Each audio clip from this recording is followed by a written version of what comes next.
Welcome back to another Film Club Saturday. It nearly got to old people's hour because we're running slightly late because our old folks here and me were talking about weather. And you. Oh, hilarious. And you. We could have gone live with a full rant about installation, bad weather, and everything else. Electric bills. And utility bills. And utility, yeah, that was it. But everybody, Daryl's over on the, I see over on the mobile side, evening, or I don't know, is it morning or afternoon for you? And everybody, I see Jude in normal. I say, and Abel, yeah, howdy. Now, we've got a movie today, but apart from that, apart from the weather, we'll stop talking about what the weather. Sandy, how are you? And Jay?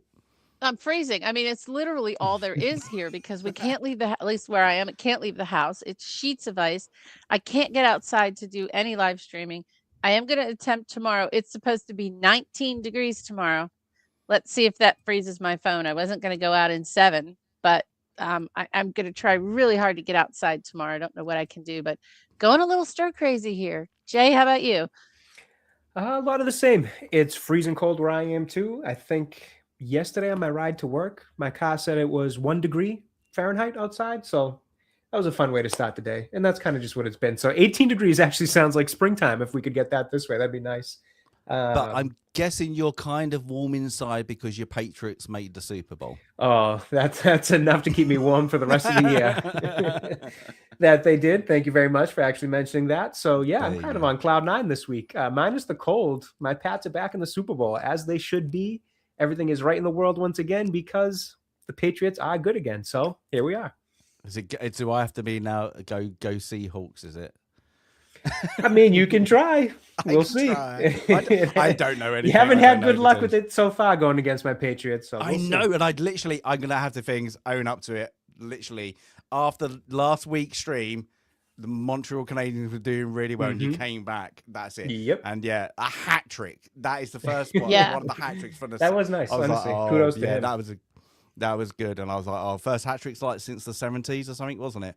Like against the. Oh, I didn't even realize that. Yeah, no kidding. It was like ridiculous. Oh, wow. That's cool. That is actually cool. And then but then to come back, and I was like, fair play. Just fair play. That's it. And the worst thing, I got so tired, I had to sleep, and I was like, "Damn you!" Yeah, and then you got to wake up to the Patriots. What is like 2 a.m. for you, right? Yeah, by that time. Yeah, I've done it a few times. Like, yeah, we used to stay up without having a kid. You can stay up a little bit longer. Yeah. Watching the Saturday night hockey and I remember. I'm going to the hockey game Monday. I'm going to the Caps game. It's the Islanders. Does anyone care? I mean, I'm rooting for the Caps, of course, but I don't know. I don't know what your division's like. Our division's packed. Our division is really interesting, especially like after Tampa Bay did like a 12 straight wins or something, and they've gone straight up to the top. Nice streak.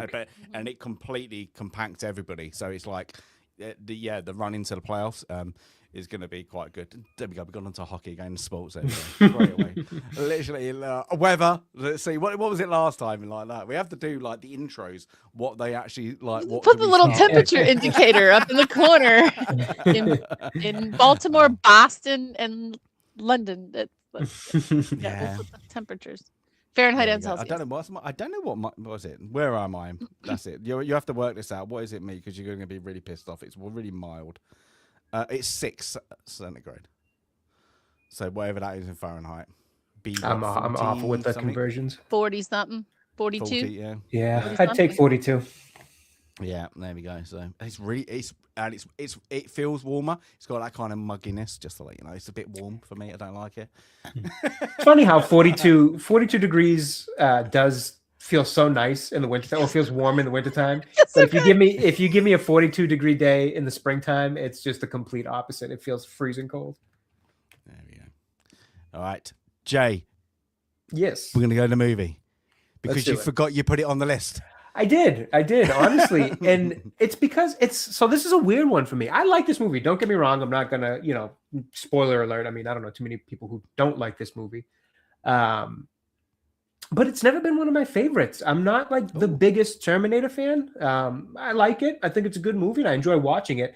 I think kind of what happened was at the time we created the list for Film Club, I had happened to be going through a rewatch of Terminator 1 and 2. So it was just like, oh, yeah, perfect. Put these on there. I didn't see them on there. So I was a little bit surprised when it came up and we found out that it was my pick. Just because I've always kind of had that caveat with my, enjoyment of this film is that I'm not like one of the big Terminator fans out there. I think it's, well, I'll kind of get more to what I think about the movie later on in the episode, obviously. But yeah, it just kind of caught me off guard. I kind of totally forgot I put it on. Yeah, because everybody's like, I don't remember when it's on. So yeah, we got the name wrong. It was the Terminator, the Terminator. But yeah, it's this is Arnie, really difficult, really like what Conan before this, and then he kind of really took off after this. It's really his acting ability done perfect. He doesn't have to really say much. There's very few words. Few words. It's really clever, to be honest with you, Yeah. to get him in there and to use him in that way. I mean, it's perfect. We always kind of talk about the clever things directors or screenwriters do with their movies, and I think that's an underrated one. You saw a little bit of that with kind of a more recent version of it was when they put Dave Bautista in Guardians of the Galaxy.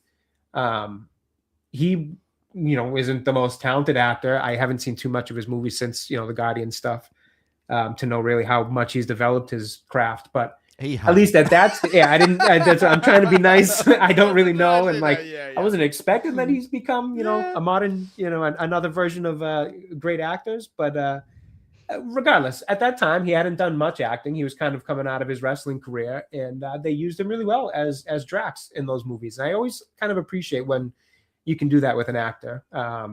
So yeah, that's kind of the first thing I always think of when you see things like this. It's just how clever, how well done. That's it. Yeah.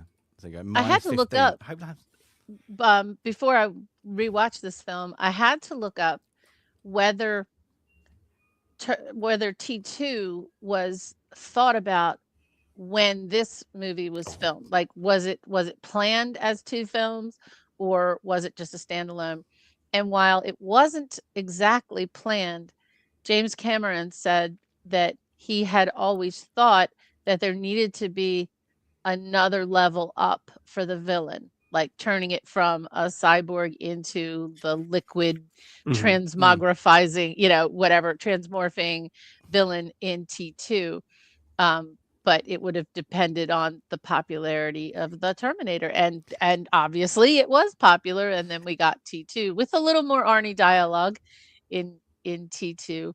But he had also been Mr. Universe before any of these roles. Yeah, he was Mr. Universe. That's a good documentary. He's one about. I've not seen it. I should. Really good.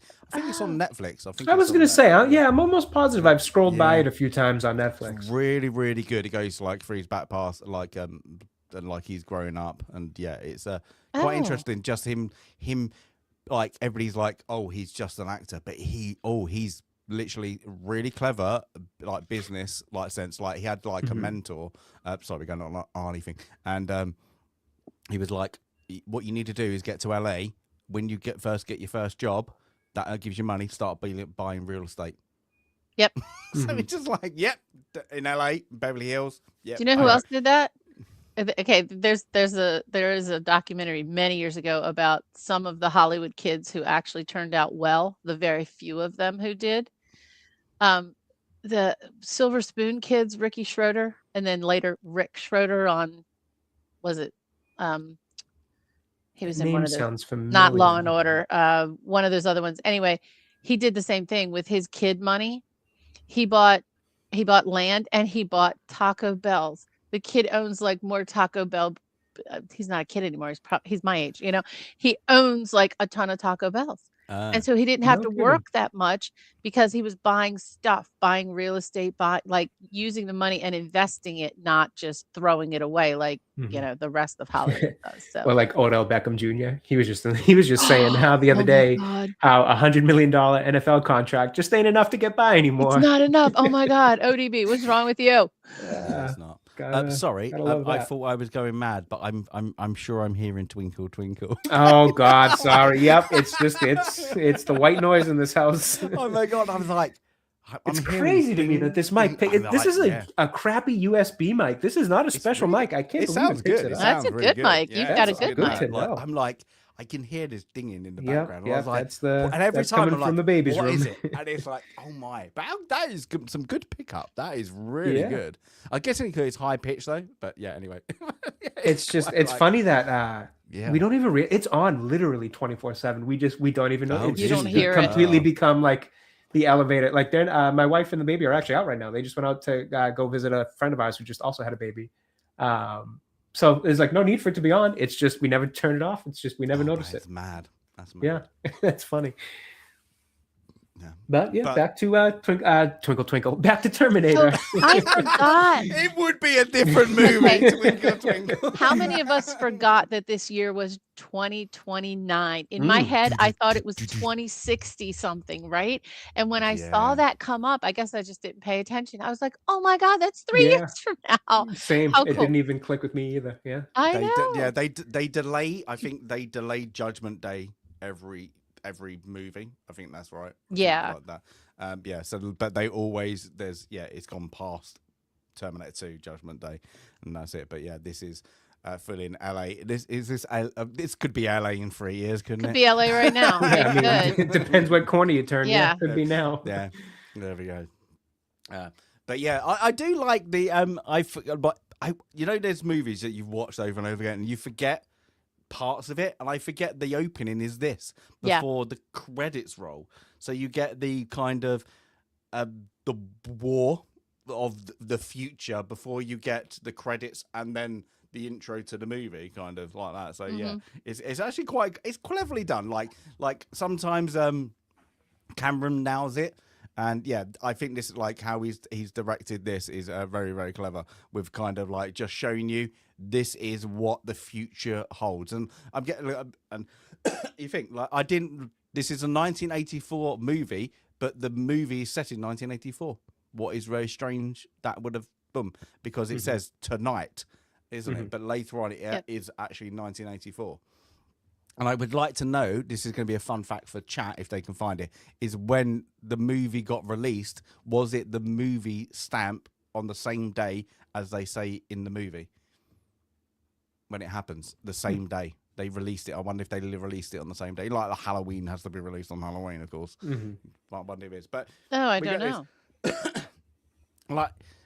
like again, I like on this the opening start is playing to your strengths, because you can't show the big vehicles and close-ups of this. So get a vehicle that is a modern vehicle, blatantly obvious, but then kind of repurpose it and make it really dark and blue, so you can't see that it's modern. And you And I can't like that. see that they're I feel like I'm going into the notes and the numbers, but you will be shocked at the budget for this film. It is a cheaply made, It's our first B. I think this is our first or second B movie, really. I mean, when you look at the budget, it's camera angles. crazy, even for what they did. And of course, as I was watching the film, I had the little on Amazon Prime. You can have the little notes going, and so I'm reading all the the little production notes, and there were even some scenes that literally were not filmed with a crew, but James Cameron just had to finish a few things, and he just filmed them himself, just literally running around filming B-roll and things, and paying for that himself. And to your point, you don't realize it because you think what he's doing is for effect by zooming in on these parts of machines, but it's part effect and it's part, that's the way you make a cheap movie. That's you don't need a huge set because you're zooming in, and I think that's kind of genius. Hey, Johnny, great to see you. Yeah, and it's Hey, great, Johnny. like to hey Johnny. Oh yes, see that. Oop. Is that only Sandy? Well, no, Look, Yeah, I don't blame you. No. Sandy's the He's best. my of us. friend. I'm only Sandy on Sundays. Johnny is an adventurer like me. He runs around outside, but he gets in a little more trouble cool. than I do. Yeah. A lot more trouble than I do. There we go. But yeah, it's I like it because it's blatantly them skulls are really good. They would probably look cheap, but having this filter for the future clears everything up. It is good. Like I'm gonna say, like this is good, and and then we get the war and that. Sandy, do you want to read that out as you're the?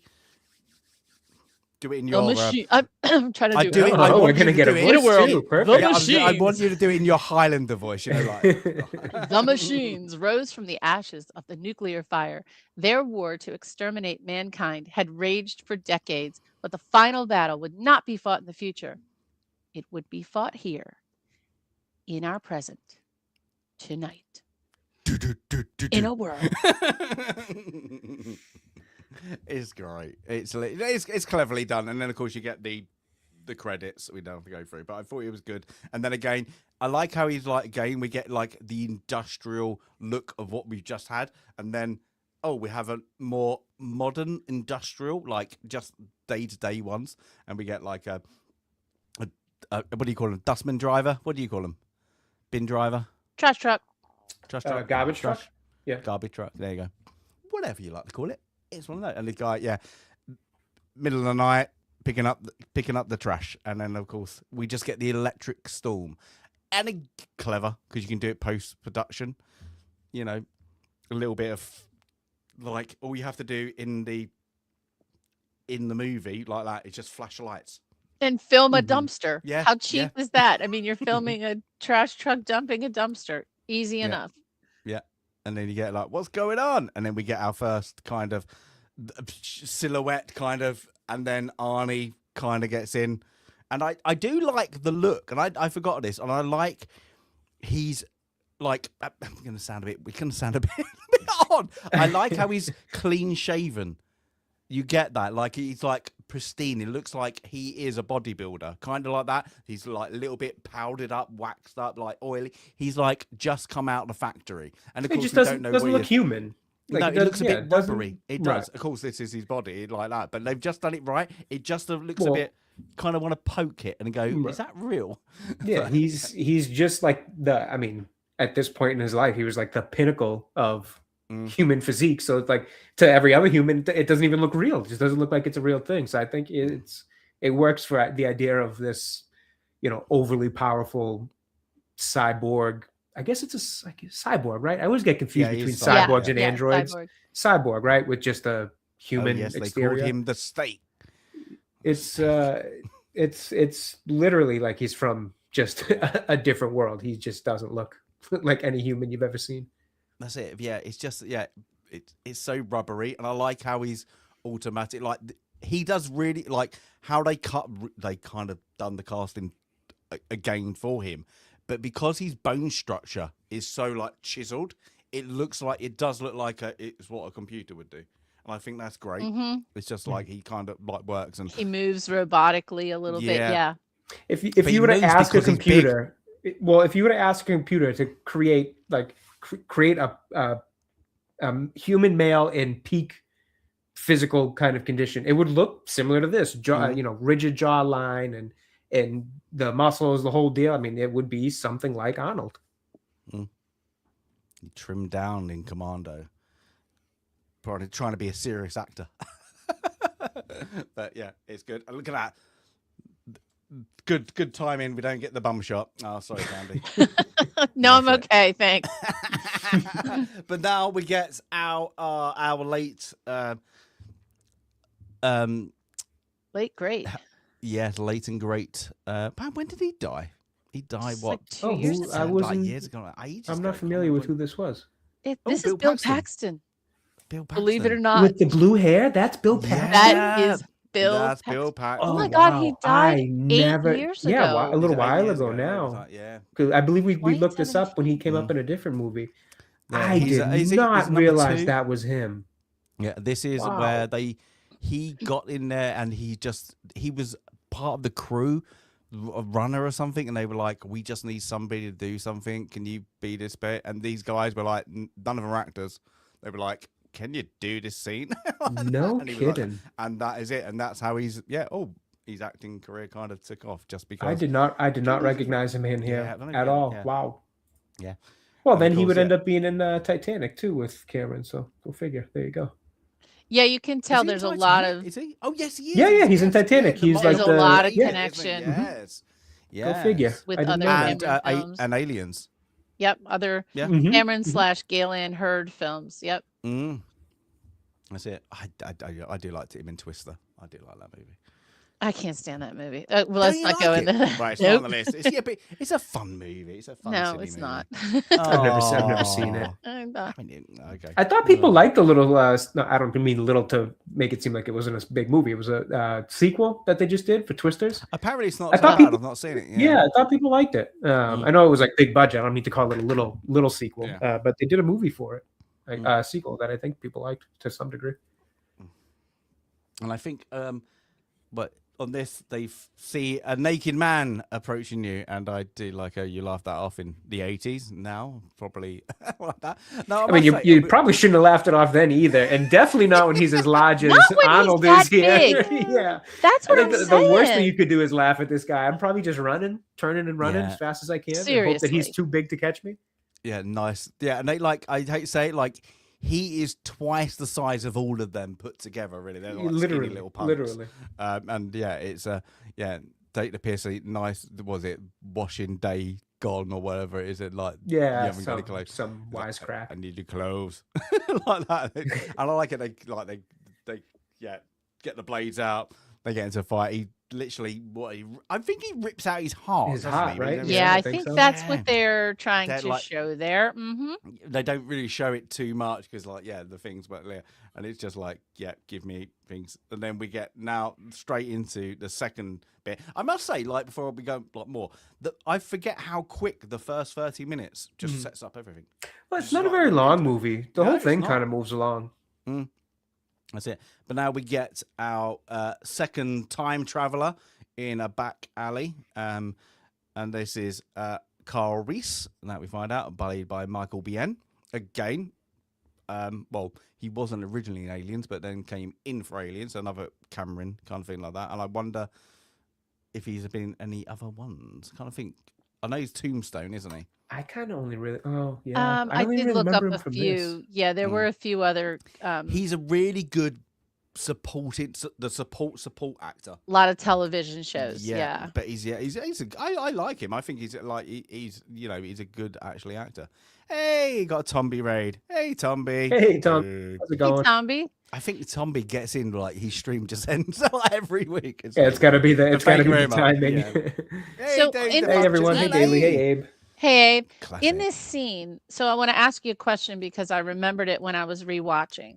So, and we've all seen this movie at least 3, 4 or more times. So maybe you don't remember, but if you can remember the first time you saw this film, did you think when this character was coming down to earth and when you kind of see he's damaged and did you think that he was kind of like, I don't know where I got this in my head, like he was a twin, like Arnold got all the good genes and this guy got all the reject genes just for a minute or two, oh, right? no, Until you no. figure out who he is and that he's here to protect Sarah Connor. I had in my head that, okay, this is some kind of a, sci-fi creature created in a test tube. And Arnie's like the perfect, as you were just saying, the perfect specimen. And I thought this guy was all the reject parts. That's just Well, how my brain, and didn't I was about 9 when I saw this film the first time. So give me a little, but that's how my head went. Well, didn't Arnold do the movie Twins with Danny DeVito too? Coincidentally, know was what? that That after might this have been though? in my Was this head. afterwards or before? That might have been before. Oh God, I hope it's gotta that be wasn't after. in my It's I'm head. not sure. I would think after, right? Yeah. Because this would have been before. So I didn't think that, but I did have a different kind of weird assumption about this guy when I first watched it. So when I first watched it, I had obviously known a lot about it because this was, I was maybe 10 or 11 years old when I first saw it. So it was already been out for a while. So I kind of knew of some of the characters' names. And there was another show on TV too. Maybe it was a little later than 10 or 11 years old. There was a show like the Sarah Connor Chronicles that used to be a thing. So that was when I was a kid. I want to say, yes, I think that sounds right. So I want to say I was around 11, 12, maybe 13 years old when the show came out. It's like, it was on like Fox TV. So it was something that was on kind of weekly that, that you would see commercials for and things like that. So I knew some of the characters, like I knew the name Sarah Connor, and I had known the, oh God, John Connor. Jeez, the name just slipped my mind. And I had known the name John Connor. So when I finally got the chance to watch this movie, I remember being totally confused because again, this was me as a teenager. My first thought was that I thought Arnold was a good guy in this movie going into it. So that was a major surprise. But I also, the entire time up until like the kind of reveal, I thought this was John Connor. And I thought he was just lying, saying that he was Kyle Reese. Like I thought it was a cover so that she wouldn't know, like son wasn't meeting mother type of thing. So for the whole movie, I remember specifically sitting there watching, being like, when's he going to reveal it? When's he going to reveal he's John Connor? Well, there's one scene, hopefully. Well, yeah, by that point, I was like, okay, all right. So maybe John Connor really did send him back, and John Connor is in the future. Now it makes, and then it makes sense. But yeah, my first thought was still like deception with this character to a degree. Yeah. And I don't know why. I kind of just imposed it on like nothing about this character gives you the impression that he's lying, that he's really John. Like it's just weirdly, I had this suspicious feeling for him. So that's kind of something similar, I guess, to your experience with it, Sandy. But yeah, I didn't want to take this character at like face value for some reason. I thought there was something else there. But they make him shady because he goes against the cop straight away, don't they? So he looks a bit shady. Mm-hmm. Well, and maybe that's what made me think he was hiding something. It's like, I don't know, something made me just a little suspicious about the character to some degree. And I remember that specifically. But it's cleverly done. Like you think like the Terminator, Arnie, beats up and blatantly kills one of the punks who are a bit nasty to him. Yeah, but he is gonna mug for his pants, as you guys call it.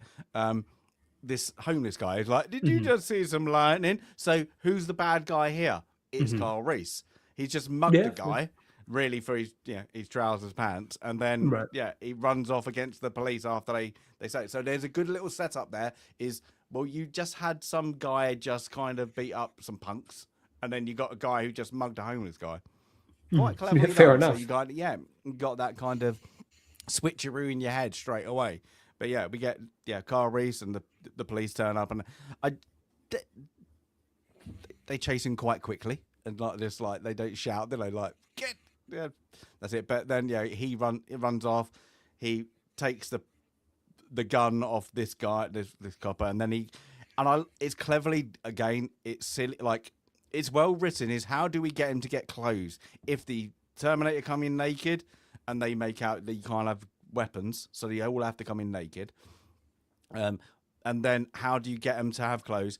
Is let's make sure he's next to an apartment store. Like that. So he runs in, and it's okay. It's what it is. He picks up the right, jacket and picks up straight away the right shoe size. Okay. I don't care. It's like the Harrison Ford movie we watched, The Fugitive, when he goes into the guy's hospital room and he gets, and all the clothes just happen to fit him perfectly. And it's okay. Suspend a little disbelief, sure. Yeah. At least in this one, you can make the argument that he has options. He didn't just grab. He looked at the size. He looked at his foot. It took like a minute, but I mean, perfect. He found a fresh pair of Nikes because, of course, we needed that product placement. Yeah, that was that 100%. Literally the slow. The strap of the and I was like, I was actually thinking, I was like, they're good. I would like to have them now. They actually do. They're a nice. They're a classic pair. Yeah, but he jumps off, and then what police vehicle in LA gonna not lock their doors if they've gone after a suspect? Just saying, is this a thing? Is this a thing in America? I don't know. Maybe back then when cars didn't automatically lock and they're in the haste of it all. I think so, I guess. Yeah. You could sell me on like the chaos of it all, they just ran and didn't think of it, and these guys don't Yeah. automatically Well, lock. Jay Yeah. can actually say the old days because he wasn't even born in Yeah. 1984. So you can actually say. This is true. This is true. Yeah, back in the days. Me and Sandy are saying. But yeah, he gets a shotgun, goes off, and yeah, again, just he looks suspicious. He's got like the full shotgun underneath this trench coat. It's literally So but he gets off, and he just looks a bit. I like it because he just looks a bit shady, and everything around him looks a bit downgraded. So wherever it is in LA, I don't know, but it just looks a bit. It looks a bit like LA. It looks a bit crap. It does. Yeah. It just looks a bit. But yeah, he goes in, and we goes into the phone book, and then we see the first sign of the Sarah Connors names, and he rips it out, and then we get Linda Hamilton in, as I said, Jay's haircut. I kind of want that now for you, Jay. I could do it, honestly. I've got enough hair to do it. I could. That's some backcombing. Sandy, Can you I a say it now? backcomber? Can I say it now? This movie is so 80s. It is, and I love 80s. it for it. And like, all these people in this film, her roommate, her roommate's boyfriend, all the young adults in the club dancing, they were all like the older kid. Like I was a little kid and they were the older kids. And, you kind of just, you're like, ooh, they dress so cool. Oh, they had all the good music. And yeah, this is so 80s. And we've got a lot of 80s coming up we've got another 80s coming. Mm-hmm. In fact, another 84 coming up. But now I'll tell you what's not, maybe it was LA 80s, but you wouldn't be going around on a scooter if you were a girl. I don't know. The scooter. I don't even know what make. I can't see it, but I don't even know what make that was. I was trying to it's a very weird vehicle. Yeah, I don't know. I don't know, but yeah, that hair was everywhere. No, my hair was always up in a pigtail. Always in a pigtail. But yeah, so we get what's the burger joint? Is that an actual thing? So this one, I don't know if it was Jeff's Burgers, but we have Bob's Big Boy. Does anybody in chat remember? Okay, if you're in the United States, on the East Coast, you had Bob's Big Boy, and I'm gonna find a picture.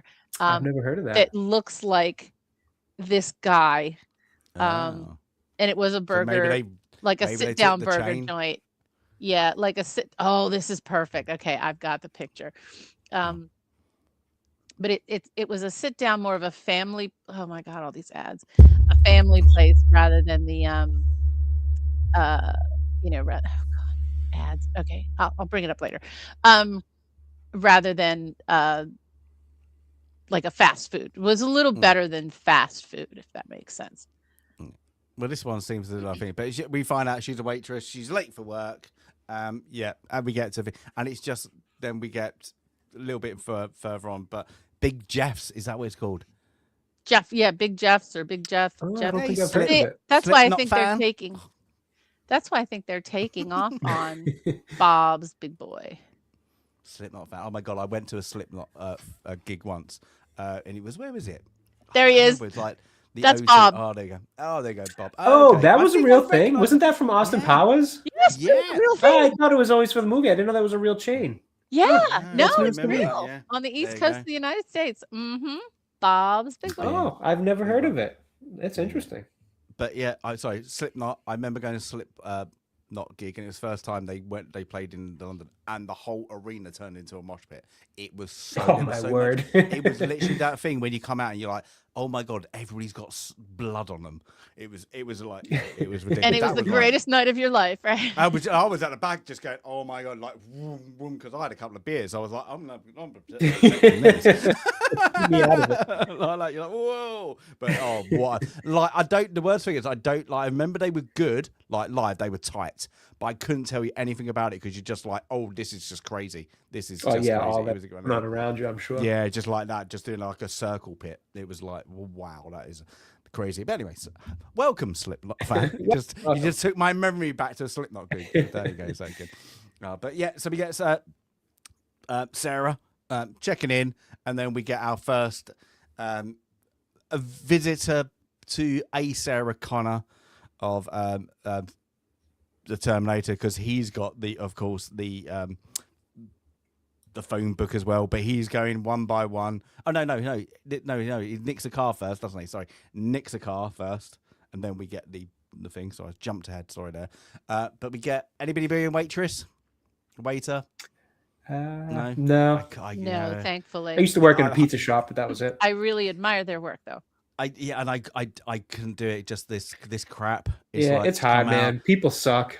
Yeah, People just suck, and you got to deal with them at their worst sometimes. And that's I wasn't a fan of even being in a pizza shop. Never mind the crap poor waitresses and waiters have to deal with. You got the wrong order.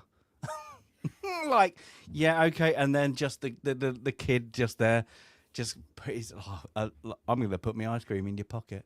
Like that, and she spills like whatever drink, and it's just like, oh my, like you feel sorry for him. You're like, oh, and it's bad. And I'm gonna say it like for you guys in the US who are waitress and wait, you have to rely on tips. Like it's like, oh, and it's just like the shit you must have get, and you're like, and I always bless them. I'm like, even when somebody's being like, that sarcastic nice, and they're like, I bet they just go out and just go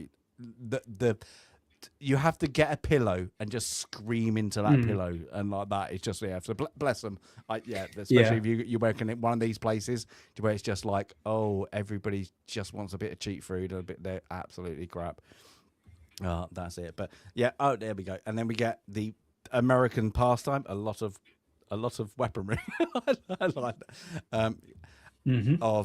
It's Uzis, everything. I like it. Like he's every single. I don't even know the weapons. What he actually says, like what he comes out with. It's for us foreigners, it's a bit not our vocabulary. But yeah, fair enough. Yeah, he knows all the laser points, all that. The only one I knew was the Uzi because that's always used in. That's it, in a shotgun. And this guy, what has he been in? He's been in like loads of movies. Like as always, that kind of store keep kind of person. I'd have to see. Yeah, he's one of those ones that's been in everything, but he's like that minor role. But yeah, it's the old. What one do you want? I want them. So when I looked him up, because he does look so familiar, Hmm? he's been again in a lot of television shows, but not as many as I thought. Like I think Gremlins. maybe I might be Gremlins? confusing him with someone else as well, Is it because Gremlins? he's not in as many as I thought. Oh, he's in Gremlins. Is he? There you go. I'm trying to look him up, but I can't see his billing, Guessing 'cause like what yeah, his he don't character's name would have been. I'm not seeing like clerk No. or gun shop owner or whatever. Oh, pawn shop clerk. This might be it. Was that? Yeah, did we that's the consider one. that? Okay, so Dick Miller, I think might be his name if we've got the right guy. Yeah, What's I it? just didn't see him in too many. Like it was a long Pulse rundown of a plasma lot of rifle TV with- shows. Yeah. In a furtive watch range. Only what you see, pal. Only what you see. I'm not seeing too much here for him that I recognize. He has Yeah, one of Dick those Miller, yeah. faces because I Well, think Small he looks Soldiers. like someone Okay, else. I might have Yeah. recognized him from Small Soldiers back in the day. Yeah, no, it's always like those, like, you He was forget in about movies. ER, there we go. Like, yes, weird Star science. Trek, Deep Space Nine. He did a couple Yeah. episodes. Yeah, Interesting. Batman. Lois and Clark, New Adventures of Superman. Okay, so animated. Okay, so there's a couple things. Yeah, I would have there's a seen couple with him like in it. ones. Yeah, the Flash, Mask of the like, Phantasm. That's one of my 90s favorites. one. But yeah, if you go back, Moonlighter. Yeah, in a space he was a cab driver, so he's in. Oh, two we've of got our yeah, movies. we've There got we a go. link. There we Okay, go. we got to put There him we on got the a list. link. Yep. We got a link. And but Next Generation, he was in. He was just the vendor. Gremlins. He was in fact The in Gremlins. vendor. Yeah, There we go. interesting. But like, yeah, he's one of those ones. Like, he always seems to be like, oh, he's in V. There you go, Sandy. He's in V. Oh, he Just was like in that. V. He's in V. Yeah. We're gonna have to do a watch of V. I loved V. That's another '80s thing. Oh man. wow. In Garbage Man in the what? Is it the? In the the Burbs. They just made a remake of that, haven't they? That absolutely looks terrible, and I won't be watching it. Oh. Oh, I think I saw the trailer for that. Oh, just like I'm the Tom not familiar Hanks with the one original is one. Tom Hanks, and it's okay. It's a little bit funny. It's not very good, and then it doesn't. I don't think it'll work because it's only going to be funny because of the era it was in.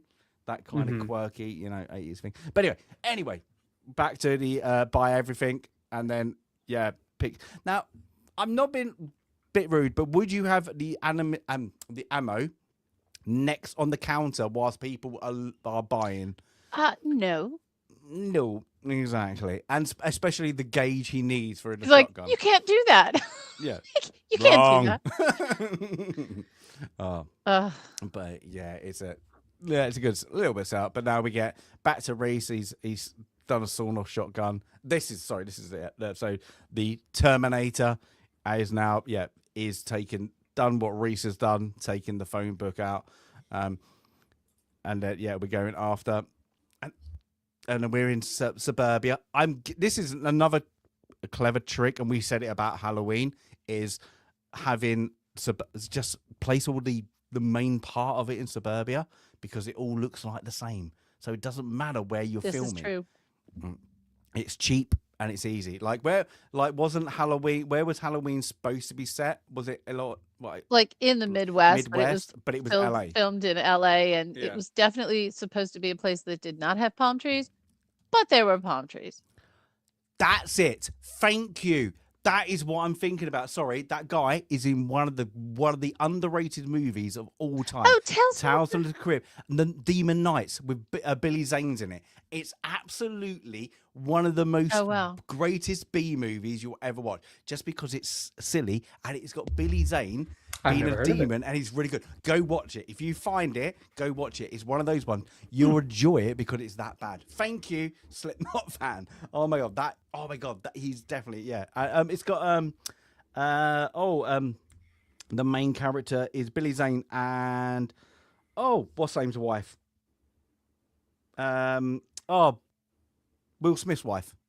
Jada Pinkett. Yeah, she's in it. Really young. She's in it. So yeah, very, very, very underrated movie. But reading my mind, there we go. You'll do well here. You do well here. But yeah, we get this. So the Terminator is coming through to the first Sarah Connor, and it knocks on the door, and the old classic liners, Sarah Connor, yes. And then just smashes the door. And she's billed as wrong Sarah Connor in the billing. Wrong. This poor woman can't catch a break. This poor Sarah. Wrong something.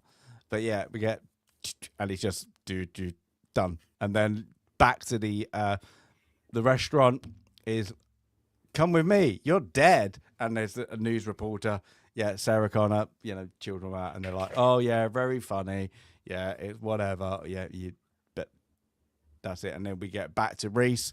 And I like this. This is quite clever. He goes to steal a car, needs to have a timeout. And again, he's using the night and the mechanics again to show the future and the past. Mm-hmm. And it's like that. So we get a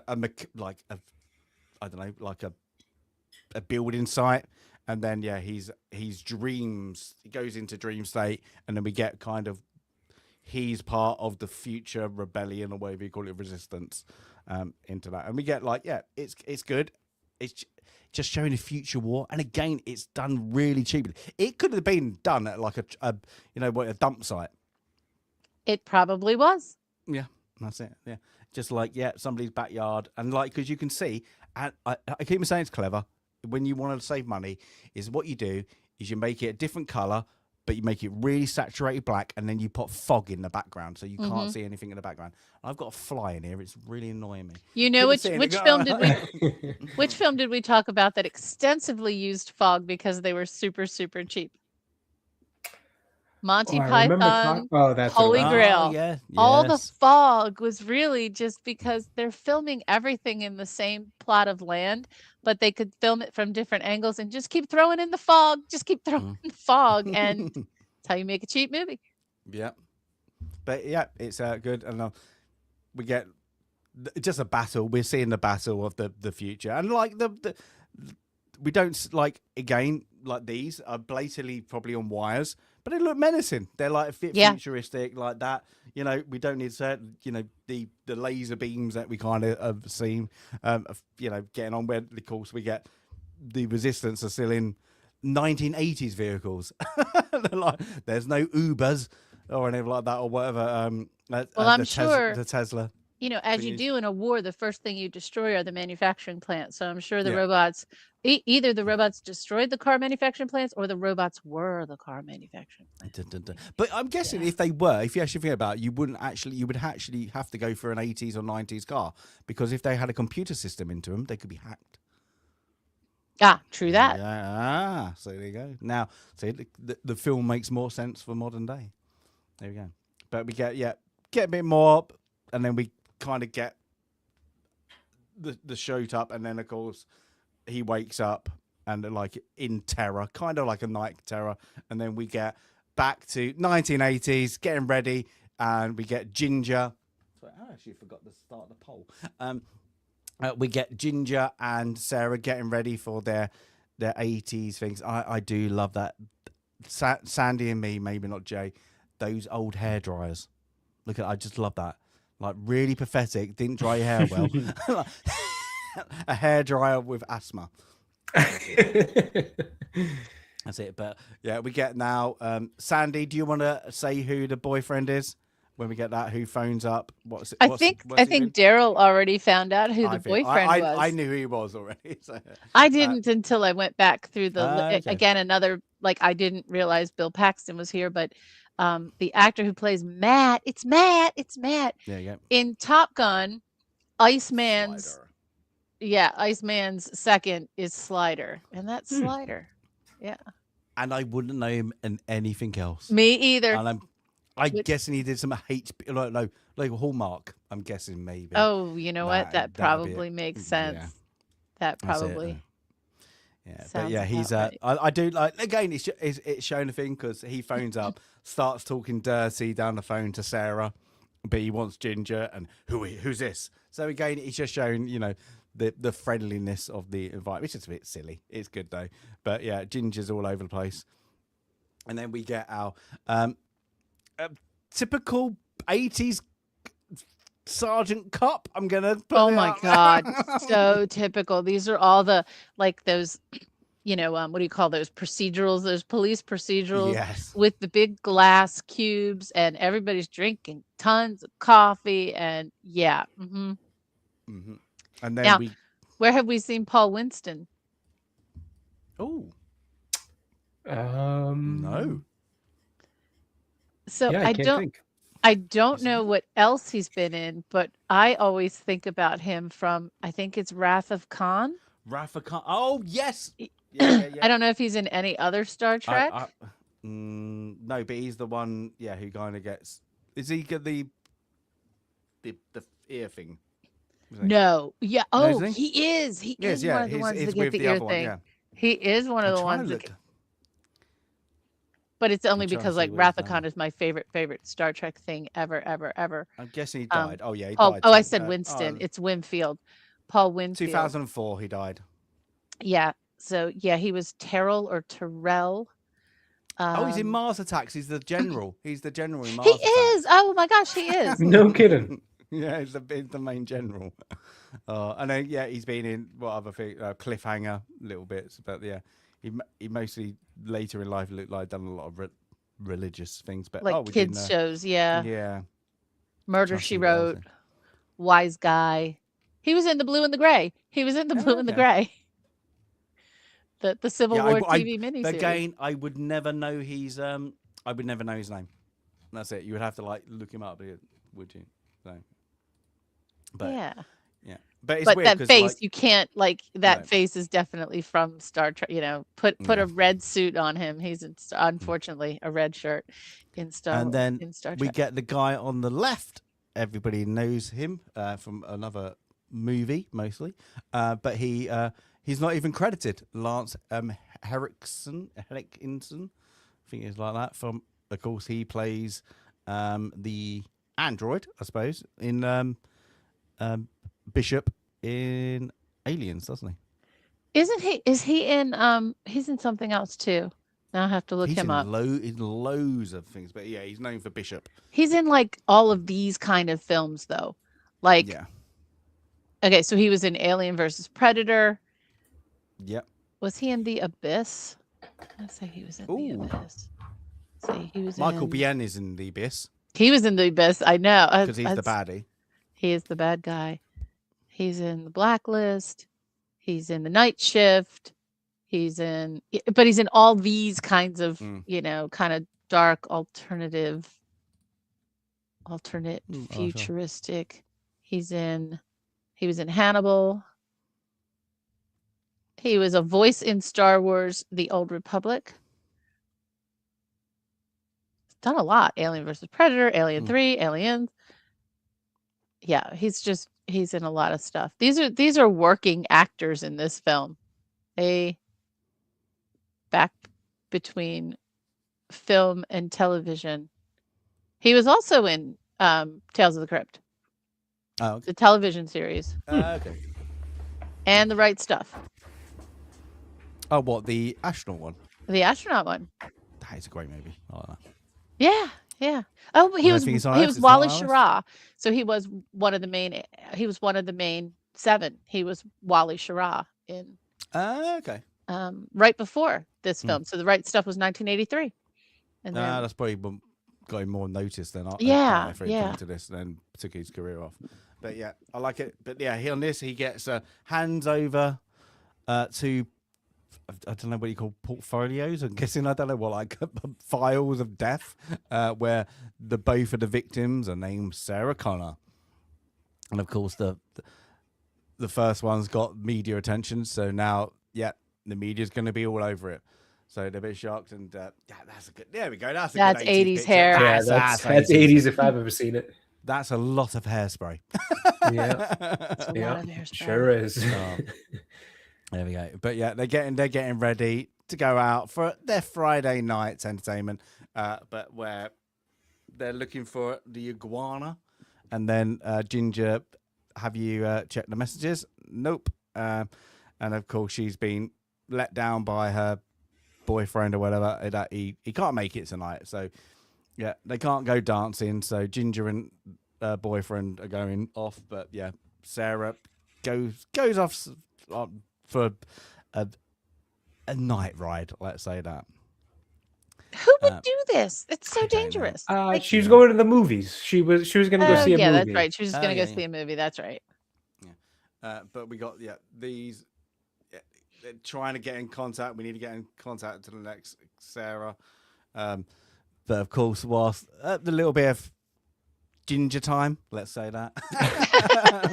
Getting busy. Fair enough. Yeah. We need to get it. Is of course we get Sarah listening to the news report. Great blue screen back there. Yeah. My God. Yeah, that looks 80s too. Blue screen and brown jacket. Yeah, but she's like, what's going on? Yeah, another Sarah Connor. So they reach out. So she gets panics. Yeah, manages the call. Who's next? And works it all out. And then it's I don't get how he's found her. Pure luck, because he even says I couldn't make my pint. It just coincidence. Okay, he thinks it's her. Because if we know he's got the Polaroid picture later, but how they got to this point, did he follow her from her house though? I think he did follow her from her house. No, but he doesn't. No. He knows because he hasn't gotten a phone book or anything yet. Yeah, right at the start, he doesn't get it start, so he knows where she lives, but he doesn't know where she's gone. Oh, that's right. Okay. Because she's left. Yeah. So yeah. Sorry, that timeline just confused me for a second. Yeah, that bit. It's a bit. I don't know where it's happened, but yeah, it's movie magic. Movie magic. Yeah, movie magic. But yeah, he's looking shady. A guy staring at you in a trench coat. I mean, it really doesn't get shadier than that, man. It's a bad look, dude. Yeah. But then she goes into this a club. I don't even know what the club's name is. But great. 80s music, 80s discotheque, whatever you want to call it. And yeah, she I'm gonna use the phone, so she gets in, but they make her pay. She calls the cops and says, it's me, I'm Sarah Connor. I'm a Sarah Connor. Help. I'm a Sarah Connor. Whilst the Terminator is going into her place, and of course, it's she likes her Walkman. Let's say that. So she's dancing away, Okay, making so a big. I do have to point something out about the Walkman. I Mm. feel like they set up the whole weird, like she uses it in weird spots while she's getting ready. Apparently, also while she's getting busy. She's got this headphones on, and it's odd. And I feel like it was all just to set up the idea that like she wouldn't have heard the Terminator like sneak up on her in the house. And I feel like you didn't need the other two instances that had her with the headphones on. Every time I see it, I feel like those two scenes are weird. To be getting ready in a bathroom, standing next to somebody with headphones on, and then to be intimate with somebody also still wearing a Walkman is just very odd. And I don't know why they felt the need to do that. Just to get, I think it's fine to get the idea of like, oh yeah, she got up in the middle of the night, popped some music on, didn't want to wake him because it's late, and went and did her thing. Like, I think that's perfectly explainable enough. Yeah. I don't think you needed the other two weird uses of the Walkman. That always bothered me in this movie. I don't know why, but it does. Arnie's going to be the party pooper. I think they've already had their party. Yeah, the party's over. Yeah, but yeah, we get. But good on Slider for trying to go up against this guy for a minute. Yeah, I mean, but like not novel. Like I've had Walkmans. Them like really. They're not always counseling. Yeah, well, that too. Like, we're not talking a nice set of Bose headphones. Correct. Yeah, you got those There's crappy cotton cover things, whatever those things are even made out of. I don't even know. Those aren't great headphones. I did grow up in the generation that still had Walkmans and CD players. You don't hear anything else when you're listening to Oh, that's it. That's a good one, Daryl. When you're immune to the noise. What's going on? But he gets the Bob calls. He gets the crap kicks out of him, and then like she comes in and just goodbye, Ginger, and then of course the answer machine goes off. Like I wonder if people watch this now and goes, what like the youngsters? What's the answer machine? Well, I feel like maybe they can quickly get it because we still technically have voicemail on our phones. Like I think they can somehow make the connection. Like, oh, that must have been something that just did voicemail. Yeah, but I rewind and delete the messages. Yeah, like it's similar, not quite. It was the first version of it, so I like to think they can still figure it out. But yeah, maybe they have no idea what it is. You go in, you see the flashing light, so you press it, and then you're at home, with your parents, and then they're I deleted it by accident. Now I've got to remember the message. What was it? What was it? I can't remember. Yep. I'm bloody 13. I didn't mean to press the bloody button. Or you might have gotten another old person moment with Jay and James. Yeah. See, that's going to be me now forgetting the messages. That's what would happen now. My experience used to be you may have ended up in the principal's office at school that day. So you got to race home to make sure you can delete the message before the parents hear it on the answering machine. I've been there a few times. There we go. Oh, look at that. That's a good old classic one. Good Lord. Look at that thing. Big they used to be, though. They used to be huge. It's like, why? They're just a little recording thing. It's mad, isn't it? But yeah. See, we didn't have one because, and God bless my parents, the theory was if it's important, they'll call back. And you know what? Yep. Fair you enough, don't need it.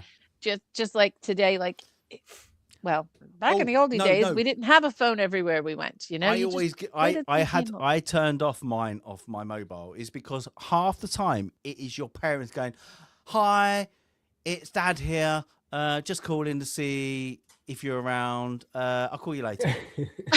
So I don't need the message. Why am I getting a message like you're gonna call me back anyway? I'd rather get ones like that than mine. That's literally I just got the message this morning that my mailbox is 98% full, and it is. Literally 98% spam. Spam junk. Hi, we've got an offer for you. We've got an offer for you. Yeah, your insurance. No, but then you get those ones. You look at it, go to why is that message 20 minutes long? And it's somebody's butt called you. Yeah. Oh, my dad does that. My dad and okay, I'm gonna have to out myself here. Go on. So I apparently, and I didn't know I was doing this, when my kids were little and I would pick them up from daycare after work, they had their own like CDs of all these kids songs.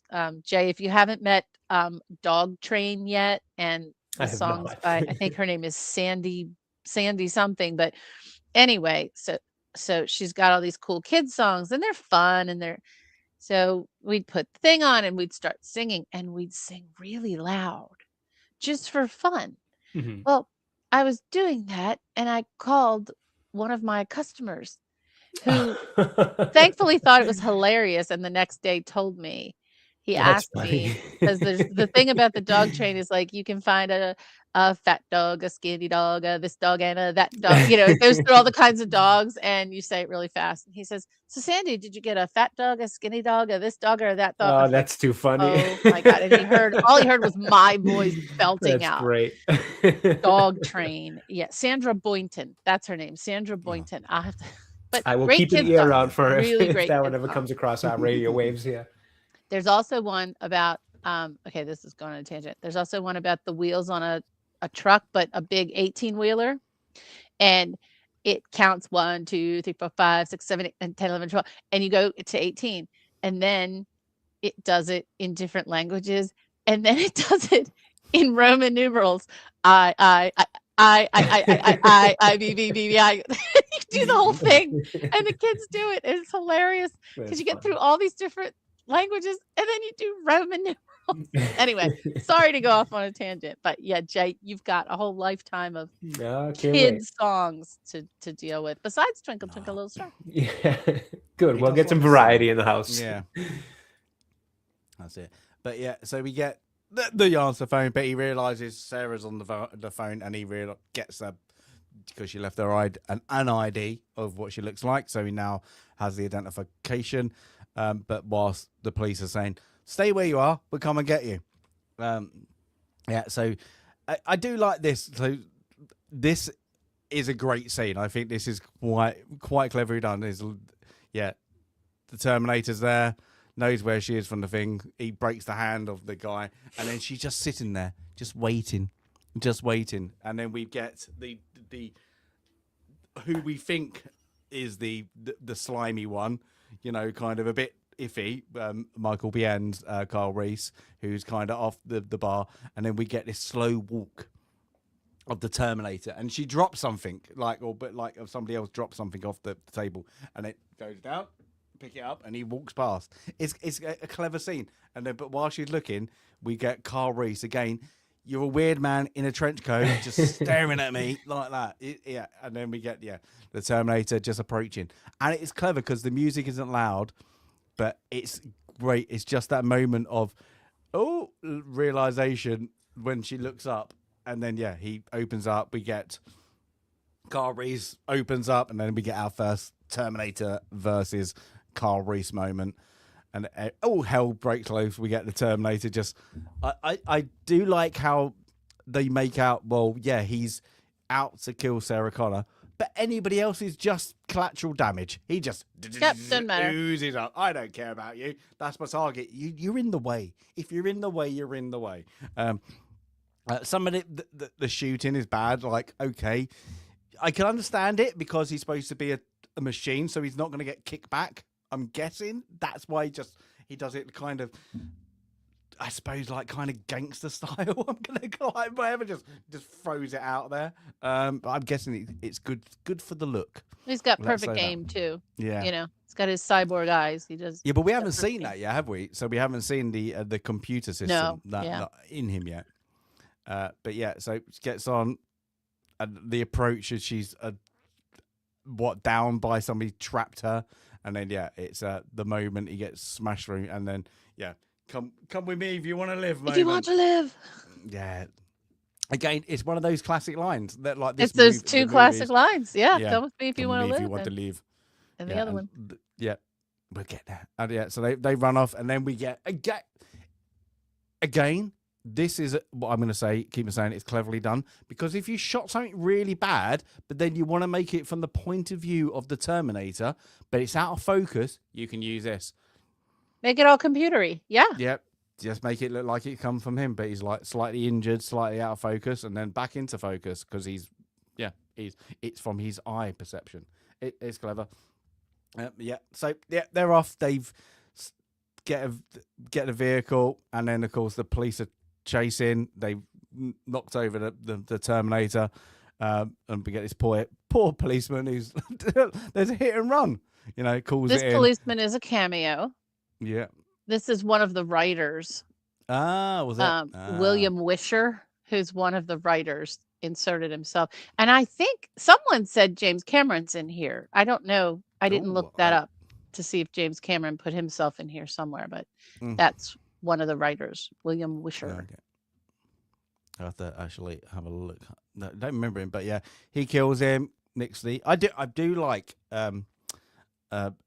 when he drives. How you watch Michael Biehn, Carl Reese. He's a bit swervy, but whoever the stunt driver was, they must have gone, you have to do the perfect swerve. He is a machine. He's going to do it perfect every time. So when he gets he turns the car to go the other way, it's a perfect drift. It's like, it's good. But yeah, they're off. But they're being hunted now, not just by the police. By the Terminator. The police are after them as well. And then, Sarah Connor is, what's going on? And yeah, Corey's, you've got to trust me, listen to me. Are you hurt? And that's it. And then we get, the first voice mimicking of the cop. So he's like pretending he's the patrol car. And then we just get like a bit of a chase scene. I don't think this is the one where, it's the next movie. We're going to have a police vehicle count, aren't we, Sandy? And then a very high one if Blues Brothers comes up. Well, just because I was going to look up Beverly Hills Cop, I did look up this film. It's 18 in this film that were damaged or crashed or otherwise damaged in this film. So it's going to be nowhere near Beverly Hills Cop and not even close to the Blues Brothers.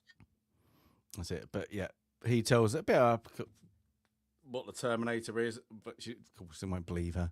And again, we just got like a bit of a chase scene, and then we get back into they got to hide, and they're hiding in. I do like this bit when she tries to escape and she bites his hand, and he's trying to tell her about the things like, they don't feel pain. I do. Don't ever do that again. And yeah, it's a good little interaction because it's just showing like he cares about her, and the kind of like, but I'm trying to tell you about a danger, whilst of course the Terminator is trying to search, and it's good. The scope he does when he's driving, he's just doing that, like left to right all the time.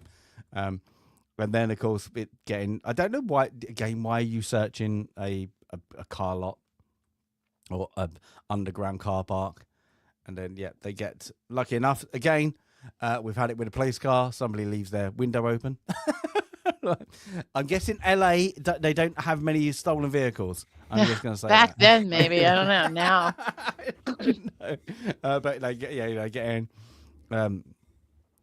and we get he goes to steal. We just get like a bit more of between them two, and what like the future, the past, and what he thinks. And then of course we get again the next chase with he starts the vehicle, the Terminator figures it out. Now sometimes again where you just said, Sandy, he's a perfect shot. Is he misses quite a lot. It's true. He should be a perfect shot with his, but he's like this one say he's should have got been a good kill. aim. Yeah, he can't control the target, but he can control the aim. Yeah, but they're off again. So now we get our next chase is back on the road, wherever this isn't LA. And again, I bet you this is one of the ones, because I know he did it in T2. Did he have a permit or did he just shoot it?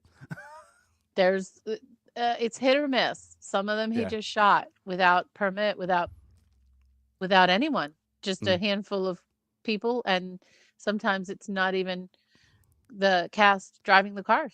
Yeah, because the famous one in T2 is, when the helicopter goes under the bridge and goes through like that. Nobody would give him a permit because it was that dangerous. But the pilot said, I can do it. So they just went out and we'll block the road and we'll just do it. Wow. Literally. So some of the cars you see that goes up were actually people. They're not anything doing a movie. Cars. Oh my God. That's crazy. But I'm just going to do That's it. crazy. Fuck it. Yeah, they did it.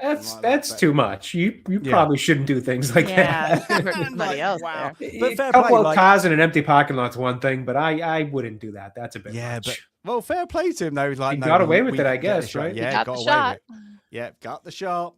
Yeah, don't care. Don't get caught. There's got to be a lot of movies, but like I'm guessing it's a bit more cheeky now because you probably get sued by the I was just like, going to you say, didn't get I wonder what the permission, repercussions are. yeah. But now I'm getting back then. Like you got away with it. Yeah, like now, you might be able to get away. No, it was all special effects. Oh, how did you do it? We can't see. Now they would be like, no, it bloody weren't. And everybody, unfortunately, back then they don't have mobiles. They can't go, hey, look at this idiot one like that. I guess, right? Died. So it's quite clever, but yeah, it's things. But you get back.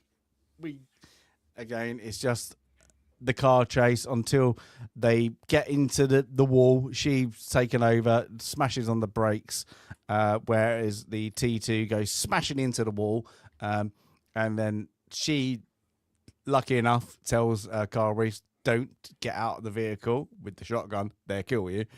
So he gets himself arrested. The Terminator's gone. And then we get back to the police is where they tell her that Ginger and her boyfriend are dead.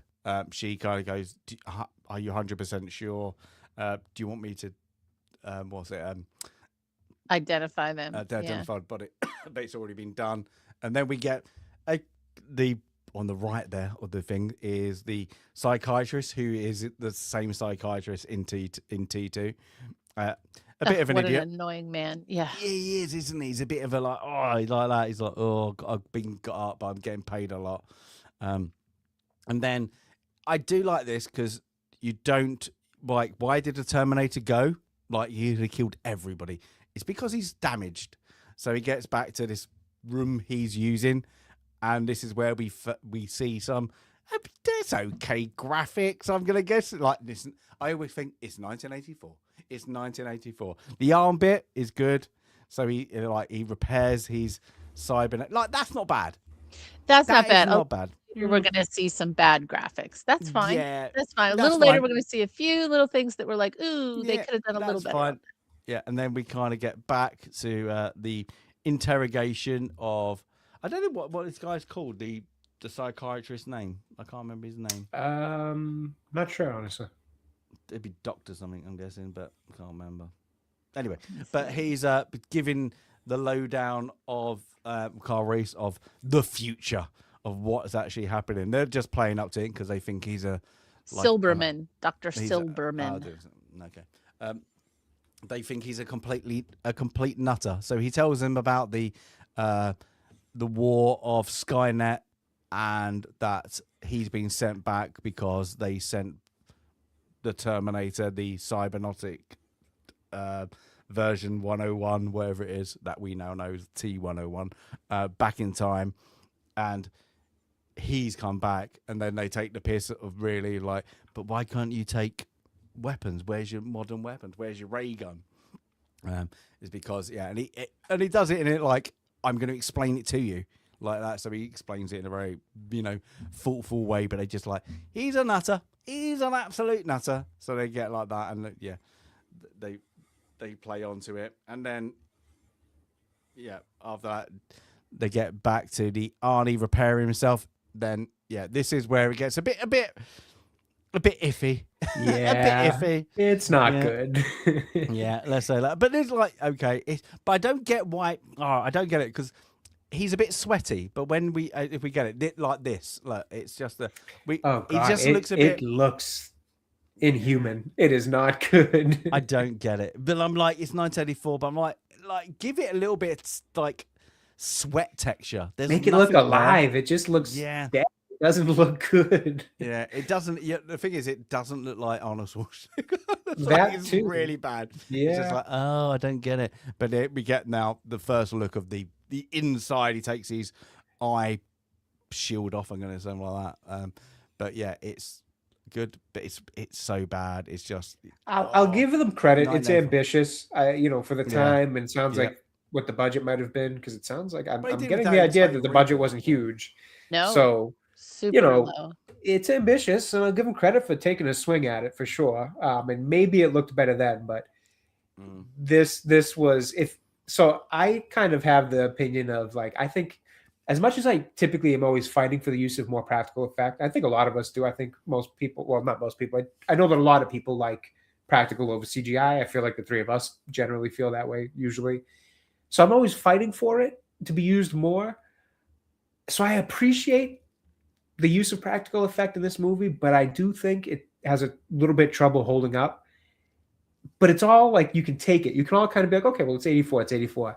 This is the point where you're like, oh man, this is the real weak spot of the of the practical. Like, I don't get it almost makes you kind of then look back at the rest and be like, oh, maybe I can't let it slide as much. But because I mean, we've seen ultimately you movies can't. that are better. Right. Yeah. Right. And that's kind of where, but then again, it's like, they may be better, but maybe they had a better budget or a bigger budget for that matter. I don't know. So yeah, it feels weirdly poor for practical effects in terms of this like time. 1984, I just would have expected a little more from this, I guess. I think they tried to get I want the inside and then have the the side body red eye. But they could have just like not done it, shown it, just like blood, and then just showed the. Maybe just like a close up on the eye. Exactly. Yeah. Right. And then just seen like that. And then the glasses going over. Get away and with it. Yep. Sunglasses. Yeah. Yeah. The fake head just is really bad. Yeah. It's just it's a bit. Yeah, and I don't understand why. I don't understand why it couldn't be more Arnie. Yeah. Yeah, it's a bit like you have something like you can see like they had the to make it look like his eyes come off. So just make it like that and then just have the inside. No, that's it. So we may also be unfairly comparing him to like Jean-Luc Picard, like Locutus of Borg, like where he had the eye, but you still had the Jean-Luc, but you had the thing sticking out and it still looked like him. Yeah, I didn't understand why he didn't look like Arnie anymore. But we get the cool glasses. I think the overall end look is a really good look. Like, I love the glasses. I like the glasses, the jacket. I think that's a cool, iconic look. Now, I've not been in any interrogation after parties as a witness or whatever. I'm sure you're not going to show the video of the madman that's just kidnapped you think, likely not. And then just go, this is really interesting. Like, it shows Silverman as an absolute math. And like, he's worried about his career and how far I can take his career. Yeah. This guy. This is great. Yeah. It all seems pretty unprofessional. Yeah. And then, of course, then when Carl Reese looks up and then starts to go, I'm like, there's no stopping. He's going to kill her.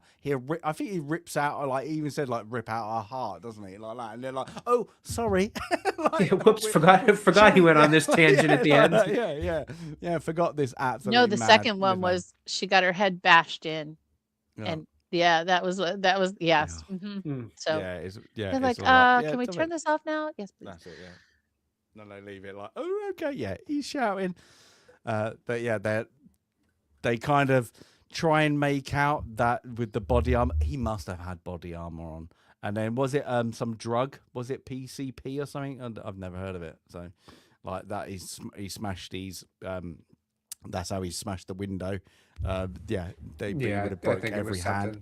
Did they? Well, I guess I'm not just gonna. I don't want to start just saying random drugs on names on YouTube, so we'll just leave it at that. That suffices.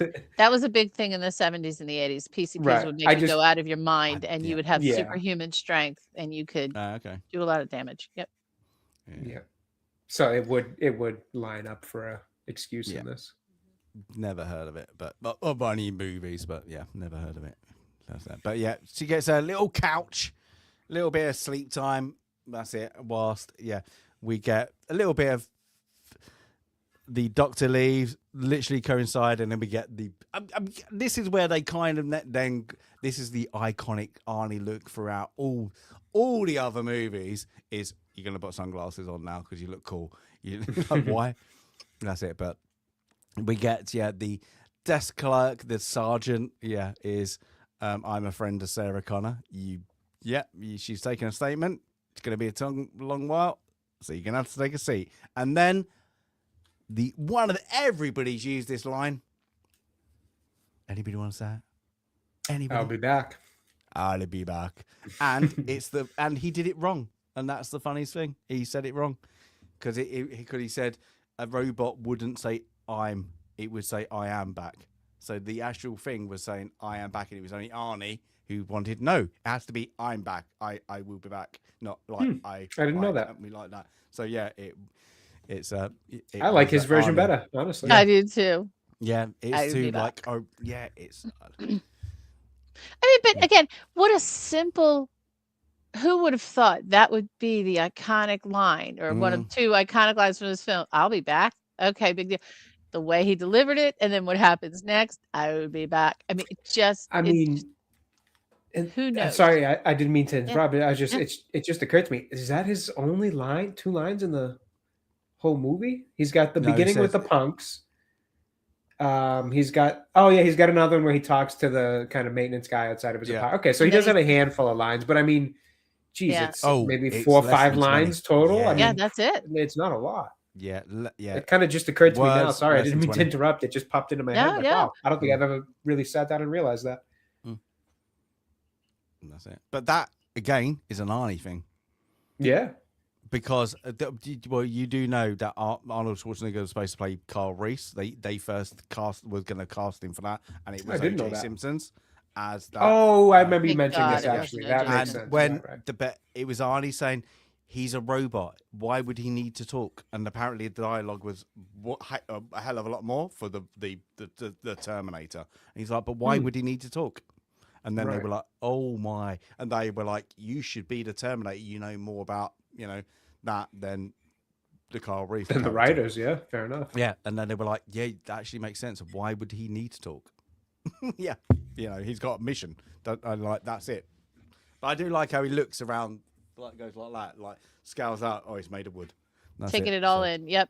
Yeah, I'll be back, and then goes back. Then of course we get the he's back smashing through, and I like that. So we get a smash, like how far it would be away. And this is like, what is there, 30 only 30 cops. Yeah, great job. Yeah, LAPD. And it just kind of takes them all out like that. And, well, getting a lot of them one shot takes out the electrics. Act clever, because I can see in the dark, you can't. And he just annihilates everybody. The 2 lieutenants or sergeants who've been interviewing it, they're dead. And he just goes on a little bit of rampage whilst Carl Reese is in another room. He gets out by knocking the guy out, and then rescues Sarah, whilst the Terminator's after him. They get out and they get the vehicle. How quickly hotwire a vehicle, whatever it is, it runs out of fuel in the middle of nowhere. They dump the car. And then they use this little scene to kind of get to know each other a little bit more. Now, I'm not being horrible. If you've got a trench coat on and a t-shirt, and a woman says I'm freezing cold, and she's only got a really slight jumper on, are you giving up your jacket before you go to hug her? Yeah. Or you make it like a poncho? Yeah. Yeah, I'm not sure what his thought process is here, especially with his infatuation of her. It's even more odd that that wouldn't be the first thing you did. Yeah, okay, I'll take it off and we can use it as put it over both of us. Yeah, something. Every time. Definitely not nothing. Why would he not do that? And that's it. Yeah. So, but again, that's what happens when you bite the guy's hand. Like literally, don't bite the hand that could clothe you. Yeah, fair enough. His hand, he's getting back at her. 2 seconds, keep talking. I've got a really bad cough. Yep, that's good. So they're chit-chatting, they're getting to know each other. He's brought a few things out of the car. Mm-hmm. And then later, when Stasis comes back and advances the film, they're going to make their way to a hotel, but he's going to go get a few more items. So he's taken the battery out of the car. He's taken the flashlight and a couple other things out, but he's going to make his way to the grocery store and get a few other items to do a little chemistry when they get to the hotel room. But this part, he's been shot. So she does a little bit of field dressing and he's very impressed. And then like that. But the first bit is she's, this is when he's kind of your unborn child is called John, like that, and she's like, well, at least I don't have to think about a name. That's done then. Yeah, so we get And, back. and again, people he's- don't realize how hard that part of having a kid Yeah. is. A Coming up lot. with a name is not easy. Yeah, but yeah, we get that, and then of course they talk about the future and all that. And again, we get like a bit of another. What do you call this? A flashback, but a flash forward. Flash forward. Flash forward. Well, Flashback. technically, Yeah. technically For him, it's a it's a flashback. Yeah, it's a flashback. flashback, Mhm. but a Yeah, flash forward for us. that's a good But yeah, point. we get now a little bit more of the life of them. We get kind of we get one of them somebody's with gets like blown up, but we get But you get this- why they're showing the blow up, because Yeah. it makes you, I guess you kind of learn the only way to get rid of these cyborgs is to blow them up. Yeah. Because that's, she flung it, she got shot, and then the machine blew up into pieces. and then we get the human's life. So yeah, we get, and then we learn about the dogs. What's important later, because the dog things is that they use the dogs to identify the To tell the Terminators, difference. Yep. and then we kind of get this just the life of the humans, just like that. And I like this. Lucky it's got on this, but is like from the back, it looks like they're watching TV, and then at the front, it's just like that, and it's a fire. It's the So kids. fire going in Yeah, there. little fire going. But again, look how you could, using the fog, using the darkness. There's nothing to this scene. No. It's just a bunch of trash and debris. It was very easy to film. Yeah. And That's it, and then- cheap to film. And Daryl's already shared in the chat the budget, $6.4 million for 1984 is pennies. Wow. Mm. Absolute pennies back then. But No Yeah. kidding. cleverly done. Mhm. Mhm. But yeah, now we get to see he opens up the Polaroid of Sarah Connor. It's like that he's been given whilst the dogs start to bark in the background, and then we get our another Terminator comes in, annihilates everybody kind of in the area, and we get some fire, and they all wake up. And now I know my girlfriend. If I brush her hair off her face, she's gonna wake up and she's gonna be angry with me. Amen. 100%. What are you doing? You just woke me up. No, I didn't. Just brushing your hair. No, you woke me up. Yeah. So yeah, it's gonna be a moment. Yeah. So yeah, he wakes her up and then they're like, yeah, we got to get somewhere. And yeah, this is the bit is I think he's one and only left. Must be his last words. Yeah, maybe is like, have you got has a cat died in there? Yeah. Oh God, it's bad. It's really bad. Yeah. But again, It just why looks couldn't like a they- creepy animatronic.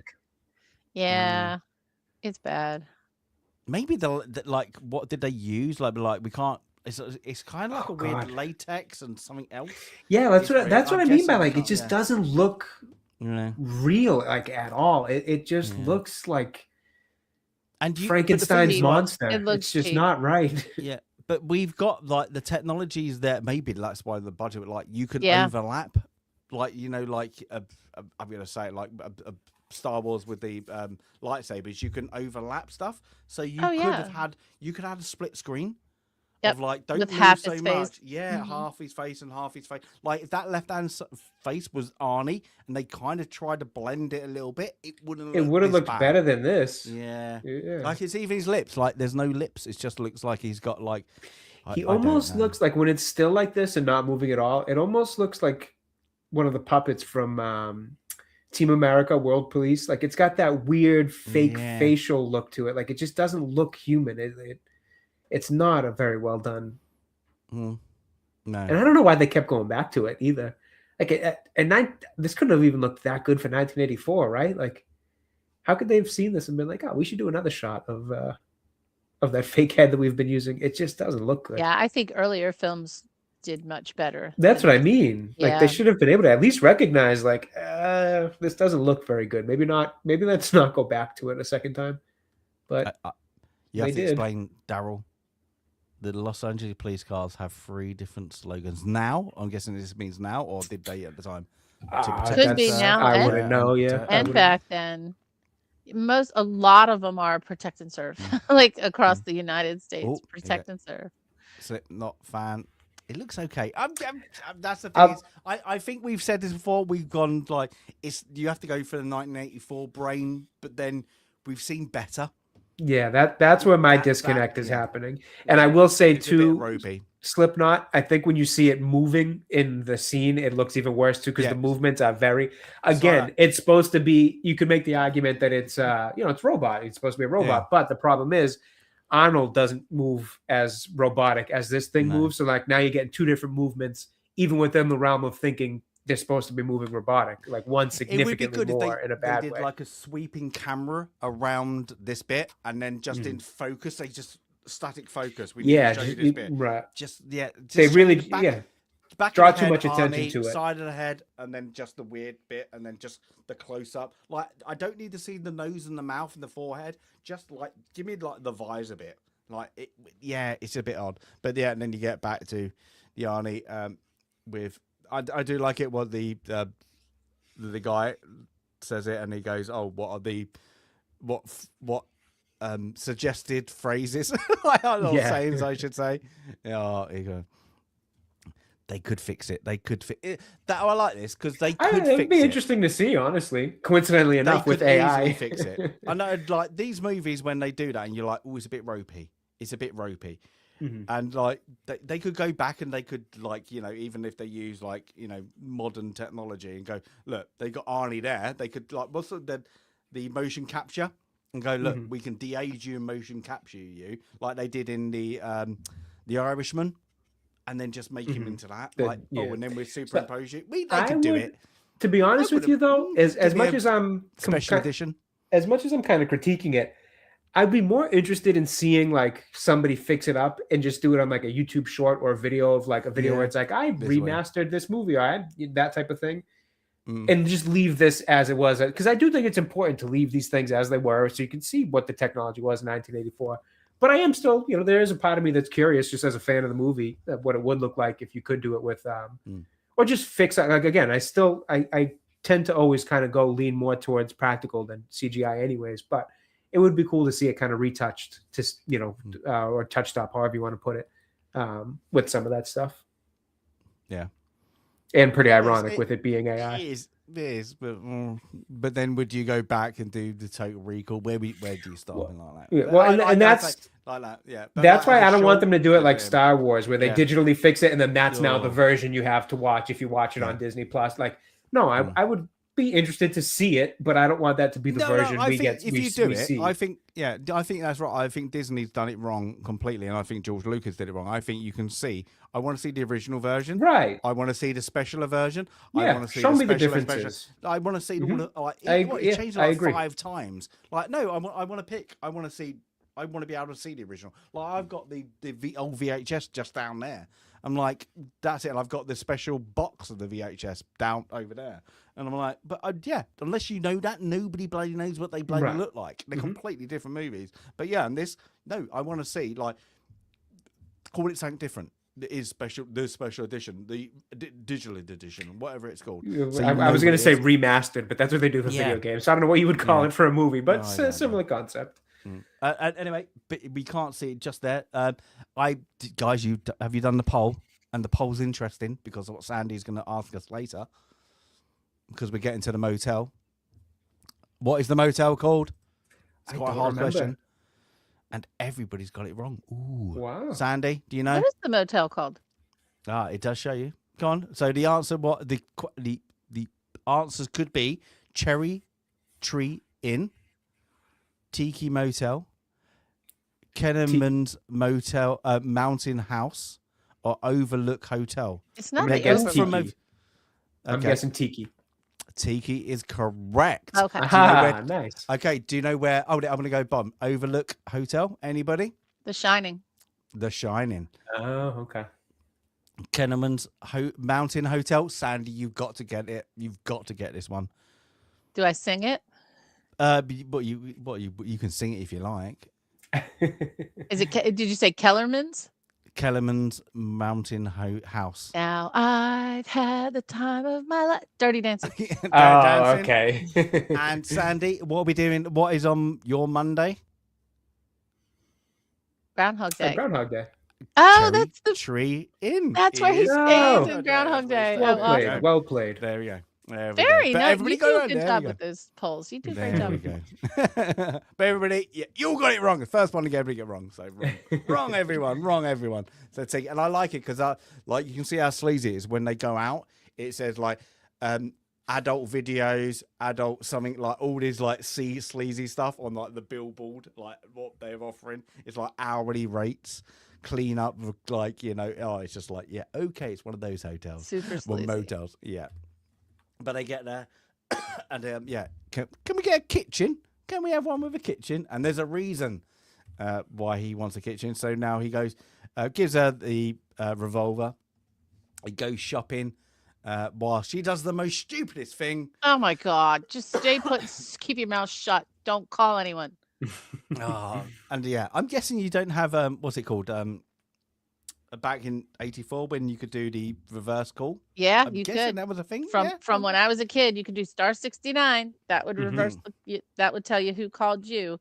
And this is also in No Country for Old Men. It's like all these films. Like don't make a phone call. Just stop. Don't pick up the phone. Dum dums. Yeah. So she makes her phone to her mum. Will tell me that unfortunately, who's her mum is now the Terminator. Yeah, and okay, you could. Somebody can impersonate the voice, and we see that in AI. I was going to say, we already see it with AI. Yeah, but how they deliver something is not. You can. Oh, that's AI. Because people like, you know, they just have that way of speaking. Like, oh, you know, it's a bit more jittery. It's not like your mannerisms. Perfect. Well, how I am. That's We would have to consider that this, obviously, I guess the timeline doesn't make sense because their future is what, 2029 in this, where they've already taken over. But you could make the argument that it's just more advanced AI. It's figured out. Obviously, I mean, it's more advanced AI. It's walking and hunting people down. But you could make the argument that it's figured out how to be more, you know, more human-like in terms of the speech, or when it's trying to recreate it. Yeah, you know, I could buy it. Just given that how we've kind of seen AI change for ourselves in real time over the past, 3 years or so. Yeah, I could buy it. Sandy, what episode of the film club was No Country for Old that's Men? one of my I'm favorites typing it too. now. I'm literally typing a reply now. That was one of my picks, Slipknot. Was it That's two? one of my favorite Was it movies of all two? time. I think It was early Crossings on. in this, number Yeah, two. it might have been the second one.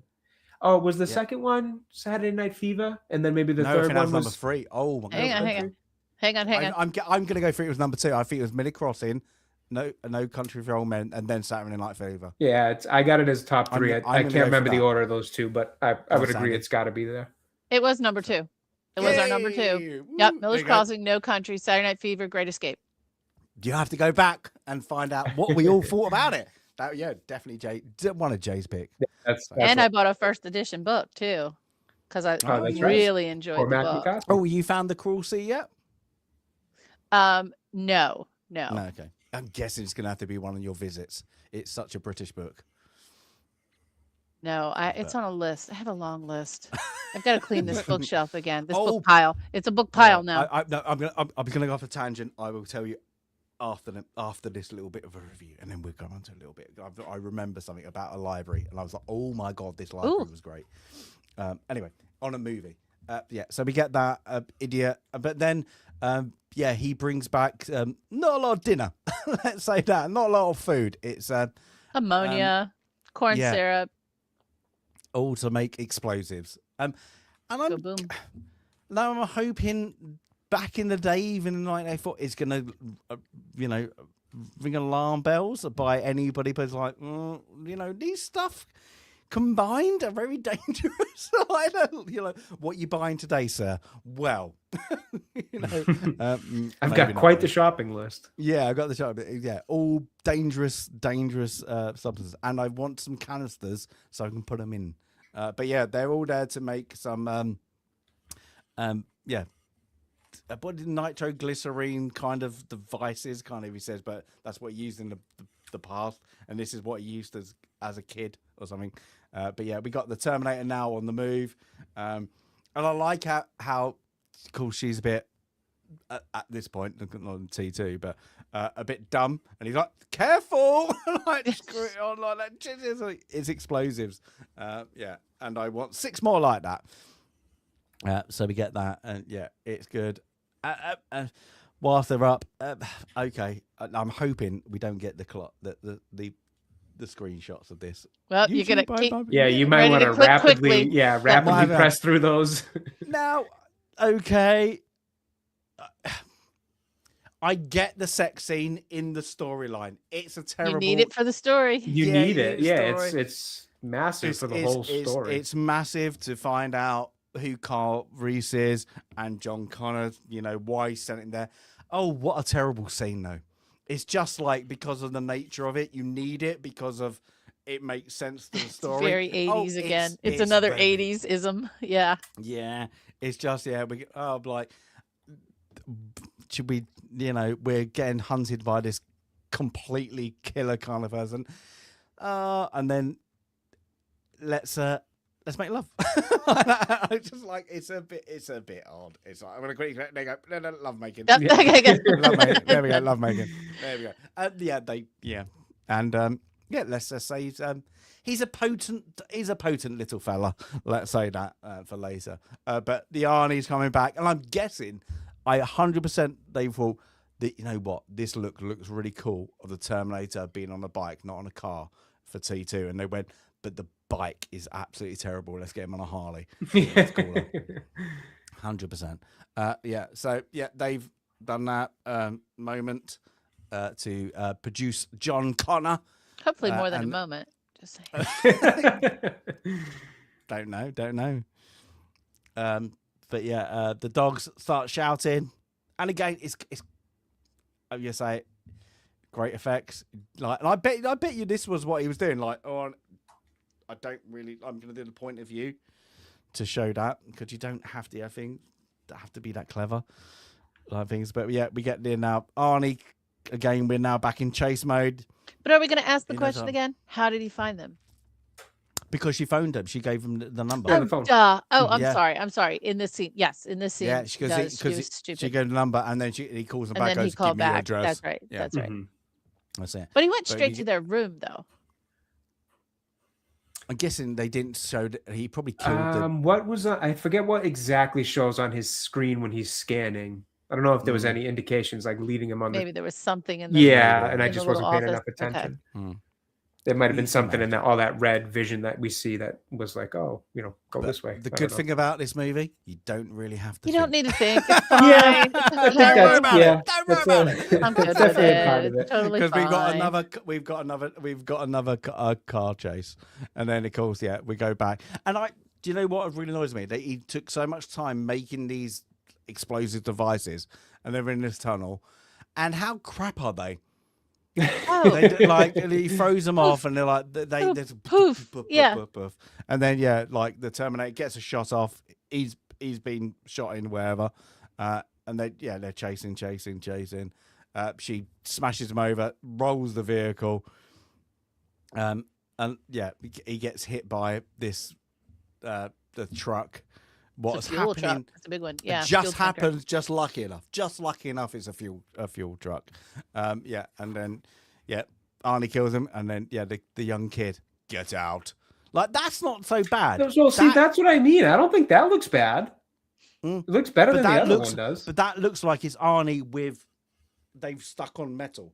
They've stuck something onto him. That's what I'm saying. It looks. Maybe that was the way to do it then, because I think this looks way better than the fake head does. Yeah, it's just I don't know if they it's a bit odd. We were talking about it, but it's a bit odd. But yeah, he gets home, he starts to chase him with this vehicle, and again I like it. The old Arnie Terminator pose, but they're running off, and lucky enough they have one left, and he puts it into a little tube or whatever.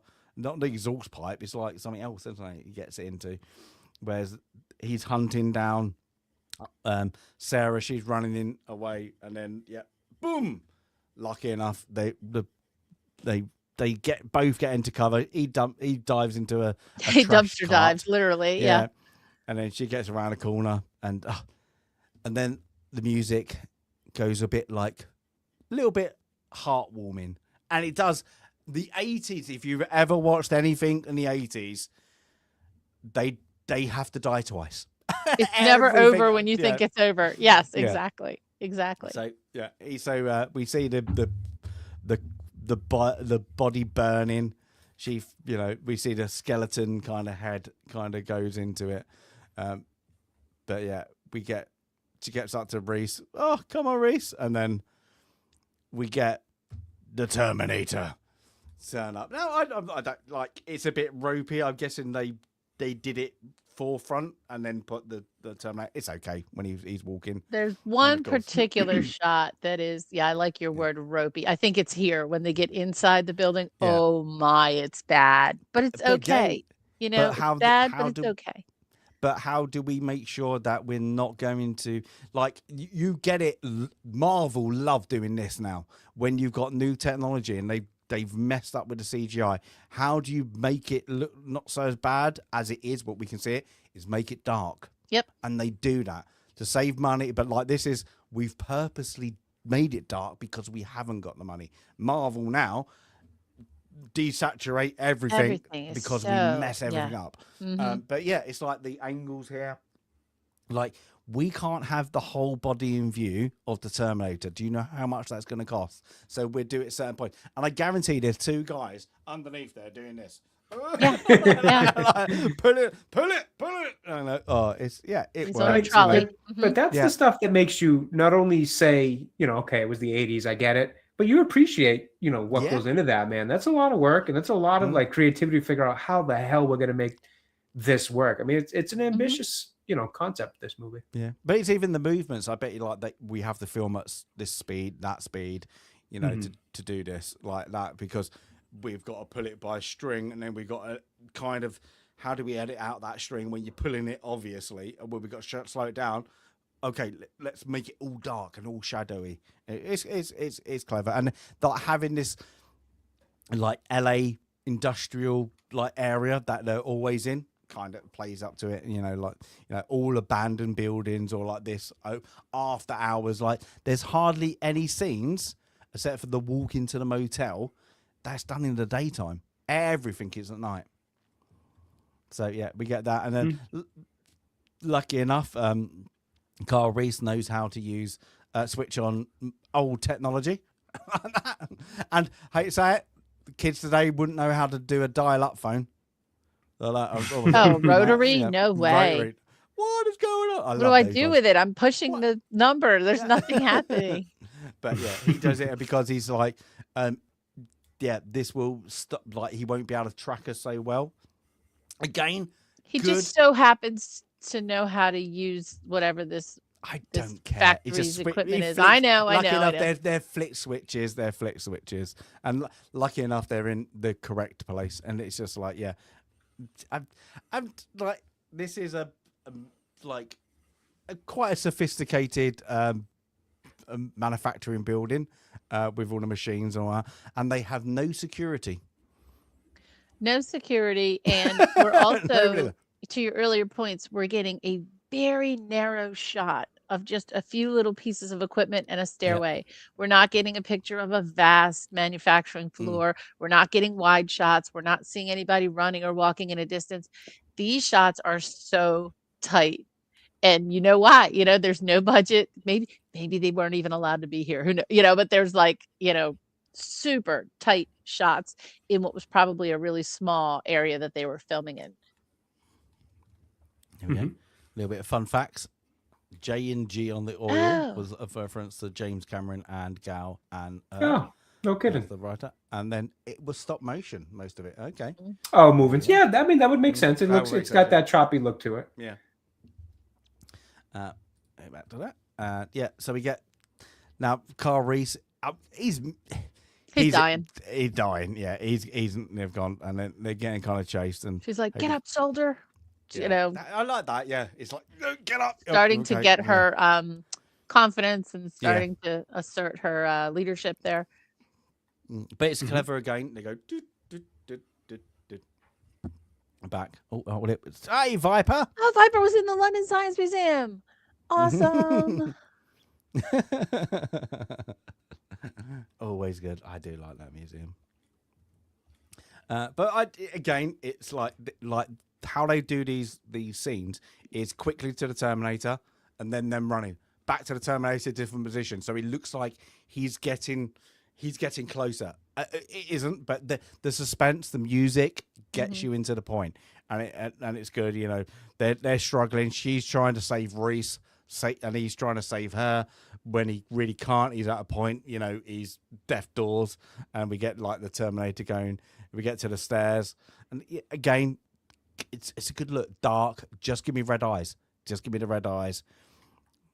Reese knows. He tells her to run. He's got one of them pipe bombs or whatever you want to call them left, and he gets it. Sidearm manages to get it in the torso. Boom! Explodes the Terminator up. She gets like a bit of the shrapnel in her thigh. Rips it out.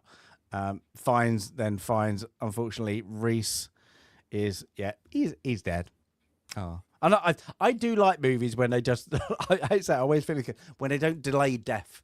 He blew himself up. We don't need to have that final moment. Yep, it's over. Yeah, it's over. He's dead. So there's no gasping. There's no there's no like final speech and that kind of It's just like he blew himself up like that. But yeah, this point, and then in the background we just see a little movement. This is again the 80s. We're not gonna have. He went. We're gonna have two end deaths. So now we get that, but we get the Terminator dragging he's lost his legs. He's like that, and it's good because of what Cole Reese said earlier. It's like they will never stop. So the Terminator, like he's got like only one hand. He's like lost that. He's got half the everything from the waist down gone. But yeah, he's never gonna stop. So yeah, she can't walk, so she's dragging. The Terminator's dragging his kind of hand after him, going through. Lucky enough, she gets. There's a metal press. Metal How press. handy! Yay! It's movie magic, as we say. Yeah, and a grid, a safety thing.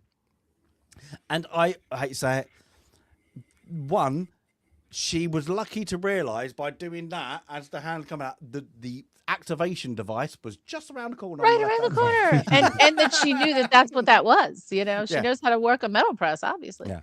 And then terminated fucker or something, wasn't it? Some line. Yeah. And then we get the crushing of the Terminator. And finally we get the Terminator's been terminated. And it's just it's a bit. It's a corny, but it's 80s. It's very 80s in terms of how you end a movie like this. Yeah, I like it. That's it. And then, we get the hand. I get what Sandy you said earlier. Was it set up for a number 2? Because it's well written to set up and not have consequences in the movie that doesn't make sense to have a number 2. Right. Like it's almost, I don't want to say it's one complete story in 2, but it's just something that I wondered, did they know that they were going to say, okay, well, the metal machine can be defeated, and now in the future, these liquidy transforming machines are gonna, kind of take over. But they said they didn't. They said they had the idea for a different villain, but the idea for T2 didn't come really until the success of Terminator, the Terminator. See, I could believe that a bit. Yeah. Like in the T2, you get the arms left because he's not been crushed. Like there would be a chip, it just makes kind of sense. Yeah. Well, I believe it because I feel like, it's a tight story that wraps itself up, and this could have been the one and only Terminator movie. It's not like it leaves itself promising a second one or that it needs a second one in order to kind of finish the story. Like you're fine just thinking, okay, so that's how this guy John Connor was. Like, you don't need to meet John Connor. You don't need to see more. Like, you could be fine just understanding that. Okay, that story was that guy John Connor, the hero of the future. This is the story of how he, essentially came. Well, I guess we'll get to that in a second, but how he came to be and the whole purpose of Kyle Reese's character and what it meant for John. Like, you kind of get all the emotional impact, the storytelling, everything you need from the story you get in this movie. So I could believe that, they maybe had the idea for it if it were to work out, and then, it did. So they went that route. But how many movies do get a sequel, but because of the first movie was, we're going to be one and done, then they do a sequel and it's messed up because it doesn't fit. You mean like Joker the 2? Unnecessary sequel? Yes. Yeah, just because it's not done right. It's not like, you can play onto it. Or there's a sequel, but because it's finite, you mess up the plot of the first movie, and you're like, that just give me plot holes. That didn't make sense because of that part. But yeah, this, because it's what future and all that you could change it. It does. Like that's the thing too. I think it inherently lends itself to being open to sequels if you want to, given that it is a time story between future and present. It inherently has the ability to be more if you want it to be. So I think, again, a kind of another clever thing about the writing of this story and the story in general is that in and of itself, it opened itself up to being a franchise should it be successful. And if that was the route they didn't choose to go, it still stands alone as a good story, good movie. You don't necessarily need any more, but great if you can get some more. Yeah, and now they didn't. I guess at the time they didn't think we're gonna milk this. Yeah, we're gonna milk it, baby. Yeah, that's fair. But yeah, we get everybody. Yeah, goes in body bag. Everybody's off, and then we get her put into hospital, back of an ambulance, and then we get her in a very This is so 80s vehicle. And then she's pregnant. So what, 6 months maybe? I don't know. She's doing a recording of kind of her journey to the point of what it is right now, to the future John Connor. And then it's just a bit like, I get it, because I don't like how she kind of makes out like Reese was her love. I don't get that bit. In like, just the few hours we had a love for a lifetime or something like that. I'm like, he okay, must have been. He was good. He was good. Well. He was good. He rang them bells. Let's say. Oh. But yeah, so she's in Mexico. Hey, Mexico. What is 40.3 liters? What would be pesos? 40. That is cheap, isn't it? 40.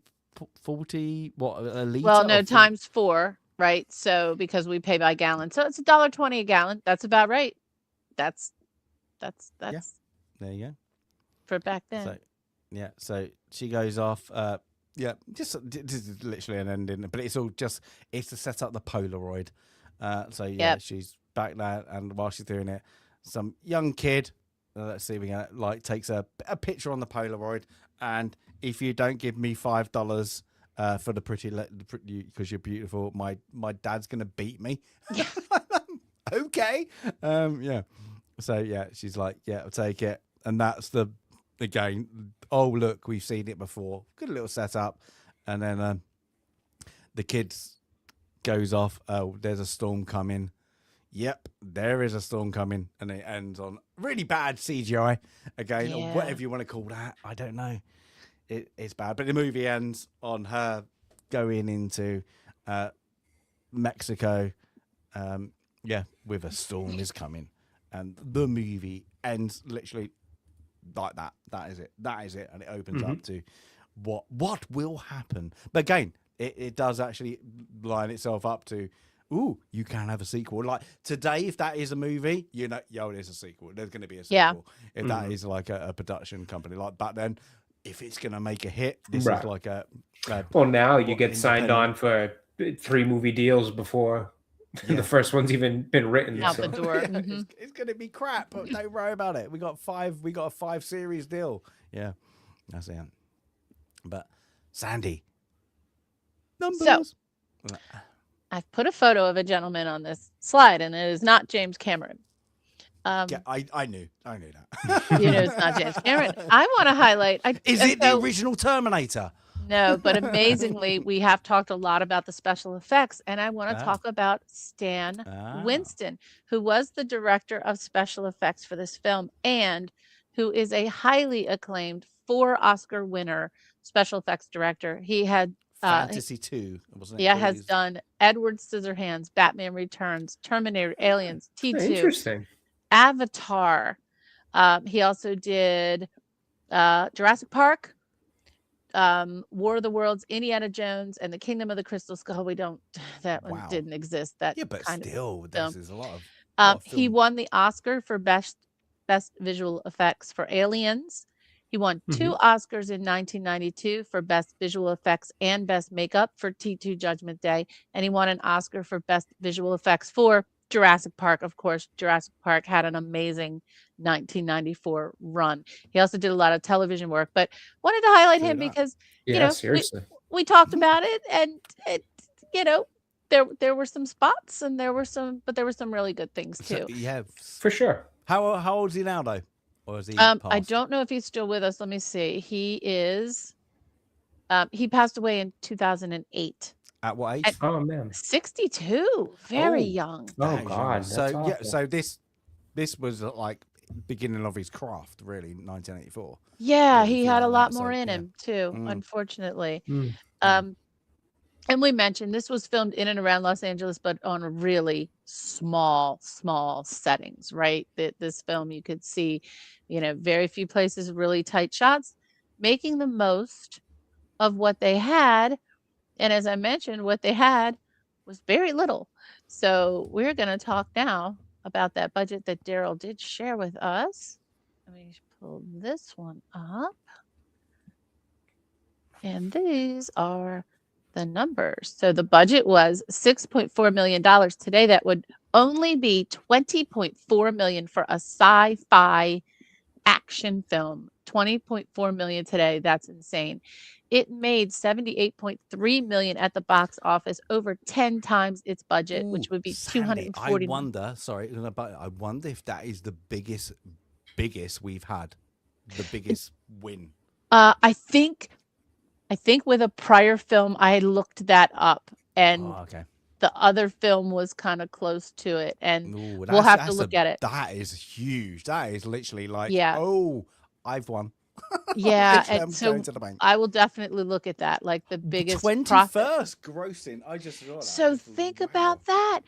And so instead of just putting the top 10 films of top 5 or 10, I actually put the top 12 because I wanted to just highlight 1984 was an amazing year. We had Ghostbusters, we had Temple of Doom, Gremlins, Karate Kid, Footloose. There's Beverly Hills Cop. There's Star Trek 3, not my favorite. There's the kind of Indiana Jones ripoff, Romancing the Stone. And then there's Purple Rain. Oh my God, the soundtrack to Purple Rain. It was like one of the first albums that's I ever movie, isn't owned. It is. Oh, well, that's an awful movie. No. It's an awful movie. And if we ever talk about that did 12, that got in 12. If we ever talk about worst movie, best soundtrack, like the Purple Rain soundtrack was like the story of my 6th grade, right? It was just like I had that soundtrack and just loved that soundtrack. This film was not nominated for any major awards, and it didn't win anything except the Saturn Award for Best Film and Best Writing, and that's the sci-fi. That's the Sci-Fi Film Awards. But when we talk about today, there's no place to go and nothing to see, and you can't just show up. These were the days when you could just show up at the theater. You didn't have to plan out what you were going to see because you knew there were going to be so many films that you could choose from. What was that, the 21st? You just gave the top 12. That's the month now. You don't even get that. Now you get what probably, I'm going to say, you're lucky if you get a quarter.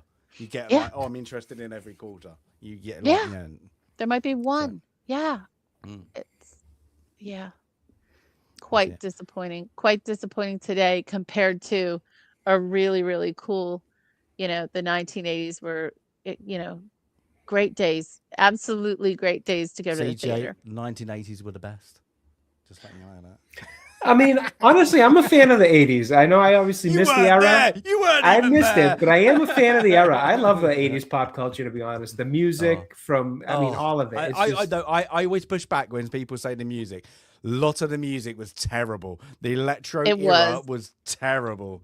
Oh, I like a lot of 80s pop. I like the hair metal bands. I did like the hair metal. I was into the hair metal. All the stuff that's really stuck, I think, is good. Yeah. Early rap. I'm sure there's a really bunch of like 80s music rap. I've never even heard that never made it out of the 80s because it wasn't good enough. But yeah. What 1918, like late 80s to early 90s, the shell suit? No, that's all you saw at Disneyland. That's it. But, no, yeah. I like 80s pop culture. I've always been a fan of that era, even though I missed it. Oh God, Daryl. Oh my yes. God, Daryl. Yes. We haven't like the heyday of Madonna. Okay, I'm going to say it now. Though we'll never give us a Western, but we've not got a Madonna movie. No, didn't we do a Madonna movie? Didn't we do a League of Their Own? Oh, League of Their Own, yes. We did have a League of Their Own, but we will not have Evita. We will not have Evita. Only kidding. Hopefully we get a Western. I think we will. Yeah. But Jay, as it was your pick, unintentionally pick, go. Yes. So yeah, like I said earlier, this is a movie that I like it. I've always liked it. I've been a fan of it. I've just never been the biggest Terminator fan. So when it came up on the wheel 2 weeks ago, whenever it was, I would have thought for sure it was one of you guys. But I've since kind of gone back in my memory and realized I was actually doing a rewatch of Terminator 1 and 2 when we decided to do Film Club and we're coming up to the list. So that's how it made it on. And I'm happy it did. It's again, I really love this movie. I think it's a lot of fun. Is it perfect? No. Does it show some marks of aging? Sure. But again, it's nothing that I think is egregious. And I think it's all stuff that you can chalk mostly up to it being the 80s in terms of some of the practical effects and how they came out. Like we said, we've seen things that have been a little bit older who have done some of that stuff better. But I think you could also, excuse some of it with the budget. This did not have a big budget for a movie. So it's even more ambitious in terms of all that. To take on, the concept of this cyber android thing, whatever we call it again, I forget. But to take on the idea of the Terminator, the future war, showing you glimpses of it. And I think, going through it with you guys is such a nice reminder of exactly how clever they got with some of this stuff. Like you said, that scene where we had that portion of Kyle Reese being in the future, where we saw that little TV with the fire behind it and all that. That's a closed little area. It's a tight area, just filled in with some fog, some lighting, and a couple rundown props. And it gives you the whole idea of a war-torn future. It's for every kind of area where we were able to poke a little bit of fun at the logic and storytelling, where it's like, oh, that probably wouldn't be the case, or they'd probably be security guards here. Everything we could kind of poke fun at or poke a little hole into. Not so much fun, because I think we all really appreciate this movie, but where we just use our analytical brain to poke holes into things. I think they do just as much really clever stuff on the other side of it, that it all kind of balances out to just an awesome movie. I give this one a really strong. I haven't been able to decide on 7 or 7.5. I'm going to give it the 7.5, give it the extra 0.5, because it's got such a massive influence in pop culture too. I think that's something you really have to appreciate. I don't care if this movie didn't win any awards. Being something that's stood the test of time to this degree and been such, even with again, you have to also consider how badly in a lot of people's eyes this franchise has been mismanaged since basically the second movie. For it to still be such a strong piece of pop culture, something so iconic and still so loved, all these years later, to me, that beats winning. I couldn't tell you what movie won Picture of the Year in 1984, but I can tell you this movie's got a much, I couldn't say it definitely has a much big impact, because maybe that movie's something that's phenomenal.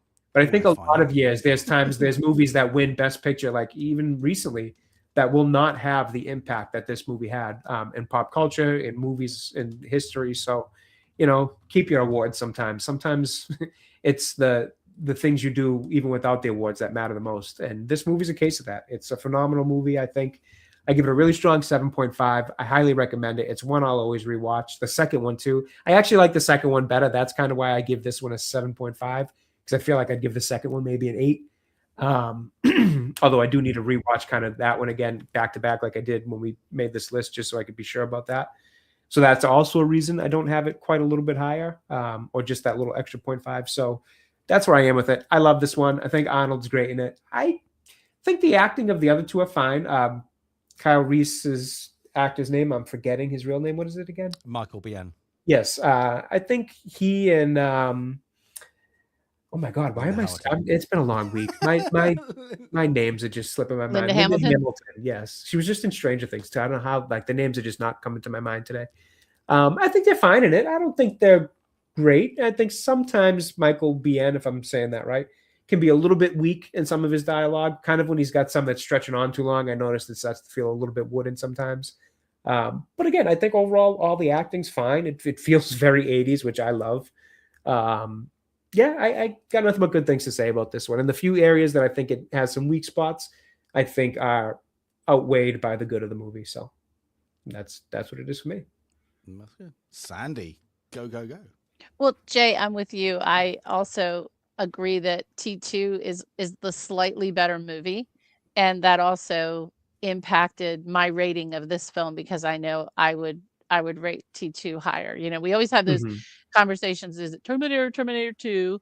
Is it Alien or Aliens, right? So I fall in the camp of Alien is the slightly better film, and T2 is the slightly better film for me. But I know among our little nerd group, we have a lot of different combinations of preference there.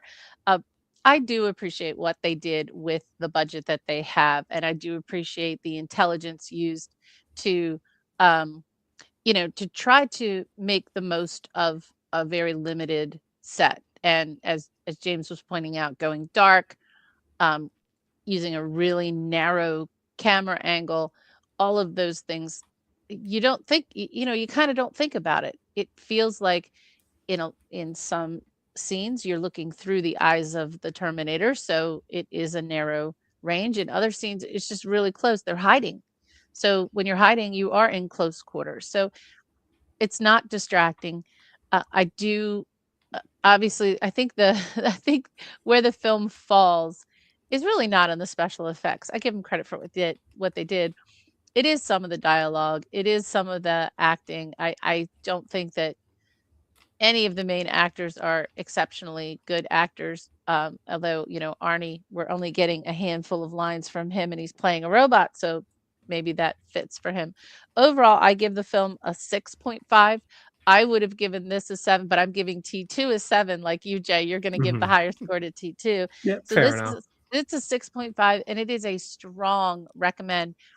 And again, for the impact of this film, to have 2 throwaway lines become so interwoven into our culture. I'll be back, and come with me if you want to live. This movie really struck a chord. It was probably more, there were plenty of sci-fi-ish films before this film, and there would be more after, but the dystopian future piece mixed in with the sci-fi, mixed in with the robots coming to get us, all came together in a really cool way. And I definitely appreciate the film for that. One other item though, we didn't talk about the sound, and I'm interested to know if either of you noticed it or were distracted by it. For me, there were some parts where I thought the sound was distracting. I loved it. I loved it. Okay. I thought it was very Working 80s job. effects, so I kind of liked it too. Okay. It's early James Cameron, and he loved that kind of like that kind of how you do the pacing without doing pacing and bring it down. He's quite clever. He's not the some of them are miss when he has like I'm like was it not James Cameron, Avatar. No, another filmmaker who I can't remember. Well, there's a lot of them. Vampire. Wes Anderson. Wes and Anderson. stuff like that. They kind of have that weird kind of, we do it ourselves, like Robert Rodriguez does it. He does his own music for it, and sometimes it works, sometimes it doesn't, because they're not a John Williams. For this, I kind of like the simply. I'm going to bring it down, and I'm going to like I'm going to do it. I like it because it's cheesy, because it's 80s, and it kind of works for that kind of, it's not a endorsement like we got our next one where they've got a lot of pop culture into it. Right. I like it, and I think it's not great, but it fits, and I like. It's a little distracting for me. Like, I would expect a little more sound effects around the Terminator, but I understand, you're looking at, there was a sparseness to it. For me, it was just a little distracting. I would have liked a different kind of sound. Sorry, John Carpenter's great at it as well. Terrible music fits. Yeah, I agree with that. I agree with that because I don't like those films. So it kind of fits for me because I don't like those films. But that's really the only strike I have against it. Some of the performances, and then for me, the sound. But overall, a good 6.5 and a strong recommendation. So James, carry on. Yeah, 100%. This is if you had to say, somebody who wanted to get into movies, or just what I love being a geek. What movie should I make before my time? Now, this is you need to watch these. Like Alien, like that. If it's 2001: A Space Odyssey, like them sci-fi one that are iconic. This is there. This is one of the top 10. Though I completely agree with you. T2 is better. The cultural impact on this movie is probably stronger because of the lineage of the other movies. Some of them are terrible. We let that go on. I think T2's a better movie. Give you that. But we wouldn't even get like the Shermanator. Yeah. American Pie. Yeah. It's silly little things, like are great that you get, come with me if you want to live. We said that, like, I'll be back. It's like that. And the funniest thing is when you do the accents, you do the bad Arnie accent. You do that Austrian God, I'll be back, like that. And it's not like, and you do it and it's funny and it's bad. The acting in it, Arnie's Arnie. Arnie can't act. But he's Arnie, and you love Arnie. You love him in Conan, can't act. You love him in True Lies, can't act. You like him in whatever movie, he can't act. I just like watching Arnie. Arnie is entertaining. That is great. Michael Biehn, I think he's a great support actor. I think he sits up there. Linda Hamilton, unfortunately, I think she's awful actress. She's awful. I don't think she's awful. But do they need to act in this? No. Why? Because it's fundamentally a chase movie. That is it. But they did it so well, is bringing future to something that not been done that works. It's like it's having that brain of something that people go, I've never thought of that. Mary Shelley's Frankenstein. At that time, I never thought of that. That concept is great. Bram Stoker with Dracula, bringing that in, all those old novels. But this time, like, you had some great directors just infusing that. I've got a great screenwriter that can actually produce something, and I'm going to put it there. But how are we going to produce that madness in your brain to get it onto camera? I'm going to do it this way. And his way of doing it, making it all dark, all... like doing that just trick with the lighting, trick with the camera. I can forgive that bad CGI. Not CGI, practical effects. I can forgive it because I'm watching a very fast action paced movie. How long is the movie? It's very short. What is it? About an hour 45, I think, maybe a little more. Really compact. Like that point where you get to her first point where Carl Reese and they get arrested, that kind of thing. That is I'm in a movie. I'm watching, like, it's an action movie. It's supposed to be there. You can't take it seriously, but you can take the concept, the information around it seriously. Like what, and we've said this in other ones, like me and Jay, when we were talking about AI, the AI concept, it makes people talk. And it's one that, so I think this has gone like it gets into like that pulp culture, culture, and like can like and gone beyond the test of time because it's that makes me think what would happen. You know, like it makes you if AI got there. And it's now like back then it'd be like, the computers are getting more smarter. Now we don't need like a whole room for a computer. Now we can have them on our desk. And now we've got of course AI. So the concept of it, I love. I think is there. Now, I always swing with this one 7, 8. So I'm gonna go bang in the middle. I'm gonna go 7.5 as what Jay did. I do like T2 more just because it's polished. Yeah, it's a polish. I think that helps it a lot. Yeah, it's a polish, but without this, it wouldn't be polished. So yeah, I get it. Yeah, you don't need good acting. You don't need an actor to the Terminator. You just need Arnie. You just need build big body. Looks like a polished turd, I suppose, like that. You can just go out there and I just need you to walk and look really strong. That's it. I love the movie. I highly recommend it. It's one of the nerd ones out there that you can just enjoy. There's not much, there's been comic books, but they're not very good. There's not been much action figures, but you can have like an Arnie on your desk or whatever. But if you're into the geekdom, the nerdom, it's there, and you've watched it many times. Like it's one of those ones where it was great to watch back to start to finish, because when they come on, you watch the end, you watch the beginning. Even T2, even some of the later ones, you can put it on, you can watch like 20 minutes and do something else.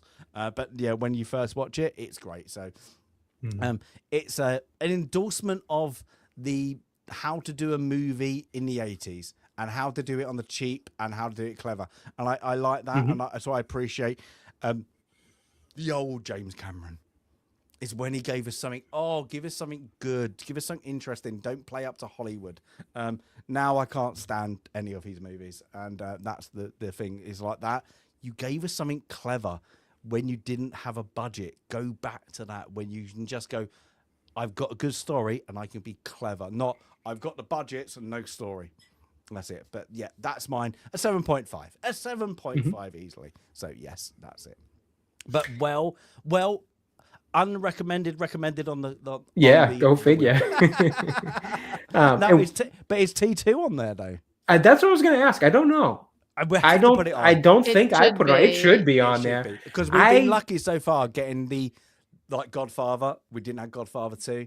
Correct. We've had Star Wars, not Empire Strikes Back. So might have to put it on that now. Might have to put it on there now. I'm surprised I put this one and not the second. Honestly, I think I was just I rushed myself making my list of movies for the big list that I need to go back and just see what needs to be added. I know we were going to look at some 2000s ones too that I need to do as well. Oh yeah, perfect segue. Shall we? Yeah. Go on now, do it, because I know Jay's going to be in trouble. I'll talk really slowly. So here in America, Monday is a silly little holiday, but I actually worked for many years with a woman from Punxsutawney, Pennsylvania, and she taught me the true meaning of Groundhog Day. Now you have to explain it because I'm a stupid European and I only watched the movie. So actually, probably all of us from the entire East Coast are looking forward to Monday. So cute. To see if the groundhog will see his shadow. If he sees his shadow, then we're in for, spring. Is it six more weeks of winter? Is that what they always say? Right. Spring will be around. No, I think when he sees a shadow, correct. Right. He sees a shadow. It's 6 more weeks of winter. Boo. When there should only be like 4. If he doesn't see a shadow, then we're in trouble because it'll just. I think you're in trouble. I think we're in trouble anyway. But yeah. Regardless, I'm not getting rid of the snow we have now till May. Is it always done at the same place, and is it done in the same place in Punxsutawney, Pennsylvania? Yeah. It's also done on this big stage with a bunch of lights, and they pull this poor little groundhog out of a cage that it's in, and the whole thing is just. It ends up peeing and pooping all over the handlers because they literally scare the crap out of the poor thing.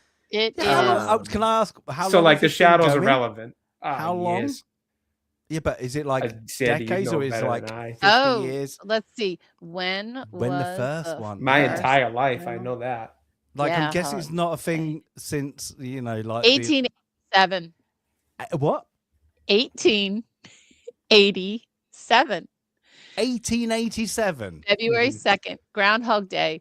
1887 was the first Groundhog Day. It featured a rodent as a meteorologist at Gobbler's Knob in Punxsutawney, Pennsylvania. Only in Yep. America.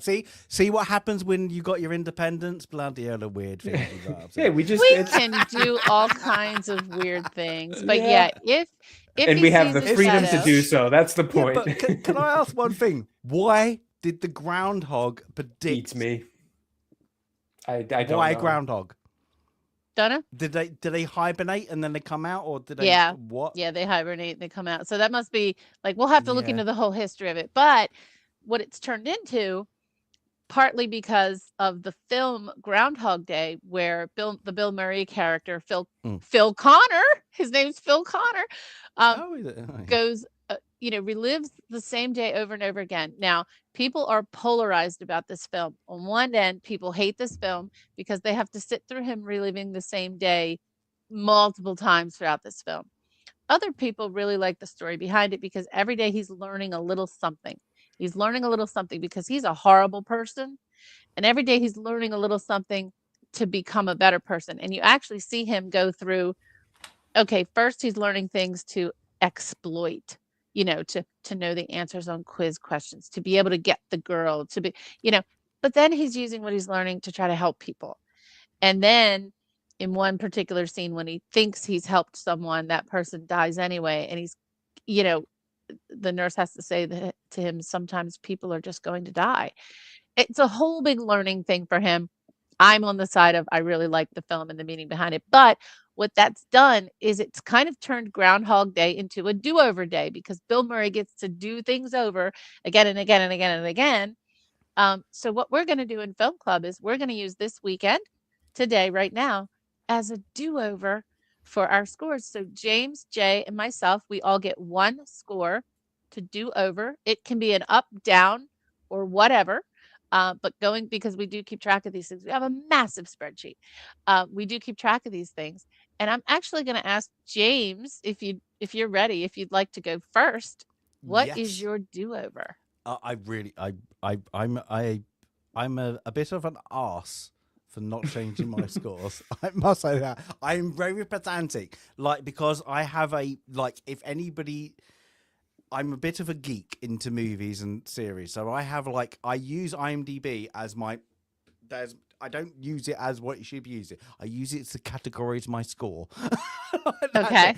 But lucky enough, I was thinking about this, and there was one movie that I would change, and it's because and it's one we only just recently did, and it's The Cruel Sea. And it's because I finished the book. Yeah. And I was like, it was one of the first ones where I was like, the book is completely been perfected and been preserved on film. So I'm going to put it up only by a 0.5. I'm not going to, so I'm going to put that up to a 0.5. Only because it's a book that is so, when you finish it, you're like, oh my God, that's the movie. You could time that with the book, with the movie, listening to it, and it'll be identical. So I'm going to put that up to a 0.5. The only other one I was thinking was to downgrade, and it would just be me. Do it. It would just be a downgrade of a 0.5 to Demolition Man. That was the only other one I could think of. But apart from that, I was looking at it, I was like, there's ones that I've given a low score, like Glenn Ross, Glengarry Glen Ross. And I was like, yeah, I'm gonna leave that there. I might have been mean, but because I probably wouldn't watch it, so I was probably right. So there's ones you're like, you know what? I'm not gonna go back to watch that. And that's it. And I didn't really enjoy it. So there's let's go. And then those ones was like, the only other one I could ever think of upgrading is because it's in the moment is Lord of the Rings trilogy. and then you go, oh my god, I'm up there, and then I'm back to my normal score. So I could up that, but yeah, I'm gonna go for the cruel sea. It's because it was just read the book, and it's just I'm watching the movie. So that really is good. it. So it's how the director and the adapted screenwriter portrayed it on screen. Yeah, they're exactly the same, and it's very weird that I've not had many instances. I can't remember where the book was literally identical. So yeah, fair play to him. Like, I thought so fair too. play to the Yeah. author. Fair play to the author that they like. What great writing to get that. I don't have to change a thing. So that's mine. That's why my little do-overs.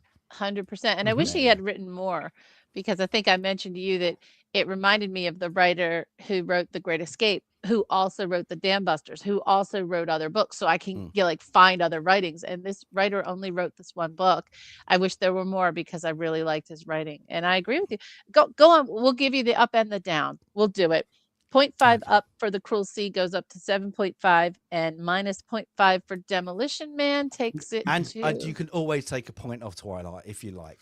Yeah, just I for don't think fun. there's a point left for Twilight. Yeah, right. Do we have any points Always left fair for enough. Twilight? I don't. Yeah, So the your only reason Demolition I Man can't, then the goes to only 6. reason I would not take a thing that is on the limit of unwatchable, and there are movies Quite. that are unwatchable, just terrible. Like at least it's watchable, but in a bad way. That's why I would never. Yeah. It's on the cusp.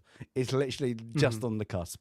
That's Yeah, all. I mean, But those movies are I so do bad like they're AI, good movies, are fun, but not Twilight. I do like how AI is working. Everybody's saying we got an AI movie, Terminator, about AI generating Terminators and all that. That AI is starting to get there because people are realizing Blade and Twilight mixed together is a great concept. And I've seen so many now that like people are mixing it. Oh, they're brilliant. It's literally they're taking Twilight, and getting Blade the clips, takes them out, takes them all and out. then Blade comes in, and I'm I love like, it. yes, I want to see that love it. movie. Oh my God, that would be Blade, fantastic. Blade meets Blade, Buffy, and Twilight. That would be There you go. fantastic. All right. Anyway, Jay, are you ready, or do you need a few more minutes? No, I'm good to go. All right. it better Honestly, be. feel free to Jade do an won't up be and too a down. happy to me. Jade won't be too happy with me because I don't have any changes for Princess Bride, unfortunately. I still feel firm in my stance on that one. But 2 did jump out, much like Stasis. Honestly, I feel going through it, I felt pretty confident that I didn't see too much to change in mind. Thinking about the movies and the grades I gave them and why I gave them to them, they all felt pretty accurate still to this day. But 2 did jump out to me. One more than the other. I'll share both just for the sake of it. But the one that I would say is like, if I was only going to do one, it would be this one, would be Doctor Strangelove. I gave it a 6. I'd actually come in and lower that one. I'd give it a 5. I didn't really enjoy that movie. And I just felt like what it was trying to do didn't necessarily go over my head. Like I knew the kind of satire and stuff it was going for. It just didn't. I'm sorry, Jade. I wish I could have felt differently about it. I do. So much trouble. I'm going to take the trouble. I've got to listen to it. Yeah. If you guys don't see me on the show next week, Jade had me removed. It is what it is. I'm with you, Jade. But yeah, that movie just, I got what the satire was going for. It just didn't work for me. And I almost feel like maybe grading it, I felt a little subconsciously pressured by the idea that it was a Kubrick movie and one that everybody loves. It's got such high scores, or most people love, and it's got high scores and all that. That I think I might have just given it a boosted point kind of subconsciously without thinking about it. Yeah, it just doesn't work for me. So I dropped that one from a 6 down to a 5. And then the one that was kind of my runner-up option that shocked me when I was just going through the list was, I didn't realize I came in the lowest score on A Bug's Life. That was shocking to me. It appears so. I gave it a 6, and it looked like I'd have to check again. I think I almost said Stacy again.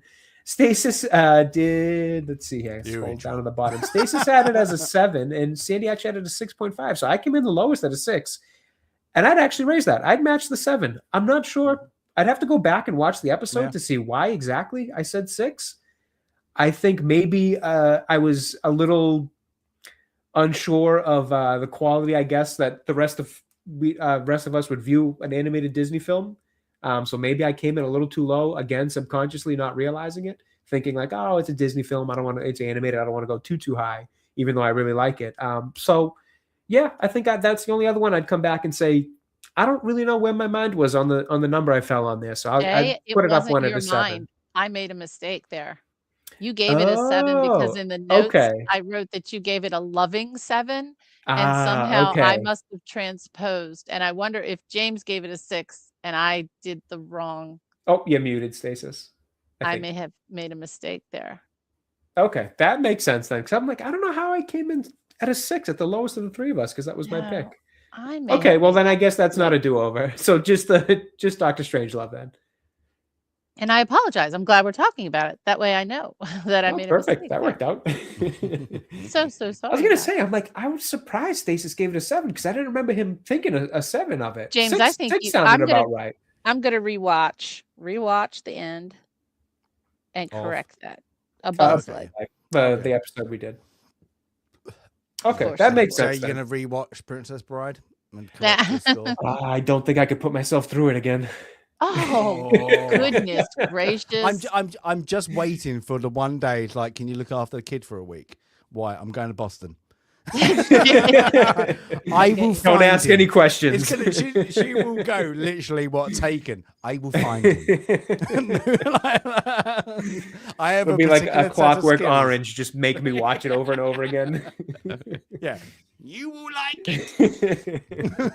Watch it and you will like it. Go on, then, Sandy. Yeah, how about Sorry you, about Sandy? that, Go, Jay.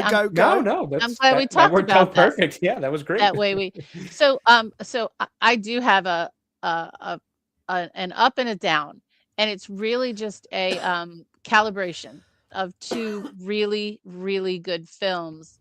And when I think about them against each other, I rate one slightly higher in regard than what I scored it, and vice versa for the other, but they're two super films. And my beloved Rocky, I rated an 8, and I really need to give that an 8.5. The more I think about it, the more I study it, watching how it's made, watching it, rewatching it, knowing the story, I adore it, and it needs to be an 8.5 for me. It's one of my, it's probably in my top 3 films of all time if we count the Lord of the Rings trilogy as one film. But to calibrate against that, another really great film. Sorry, can I stop you there? I always take off 0.5 just be like Adrian at the end. That's it, and that's why. But you know what? If you had your head pummeled into mush mashed potatoes, you might say Fair that. enough. So it's okay for me. But yeah, I'm moving Rocky up to 8.5, and then I'm moving Platoon down to an 8 because I do love Platoon, but versus some of the other films on the list that I have rated high, it doesn't. For me, it doesn't rate exceeding where I put Rocky. And interestingly enough, I mean, all 3 of us rated those films super high. The lowest is a 7.5 from James for Rocky. The highest, is an 8.5 for me for at the time Platoon, which I'll switch to Rocky. But James, you gave Platoon an 8. Jay gave 7.8, and then for Rocky, James gave a 7.5. Jay gave it an 8. These are super well done movies, but now we're to the point where we're comparing our highest scores. And when we do those calculations, for me, Rocky needs to be higher than Platoon. So those are just the adjustments that I'm making on our first annual Groundhog celebration. I always find it hard though, because I think we've said this before in many of the movies. There are categories you can't score high. And there are categories that can be like comedy movies. We've always said they are going to be hard to hit an 8. There are not many you're going to go, that's an 8. And like a comedy movie, drama, thrillers, crime ones, you can get a bit of higher score. Sci-fi, there's only a couple in there that will get up there. Like like horror. I don't think horror's always going to score well. Comedy and horror, like that. Westerns are going to be. Daryl, we might disagree. They're in a different category, but you have to score it to what they are. Yeah, it's a scaling system. Because so you can't give like that. Green Mile is a different movie to Doctor Strangelove, as you just said. They're completely parallel. They're like that, but like they're different. They're good movies. Like in their own concept, but they're not ones you always go back to. There's different reasons. Like that. Like Doctor Strangelove is clever, but it's a bit of a hard watch.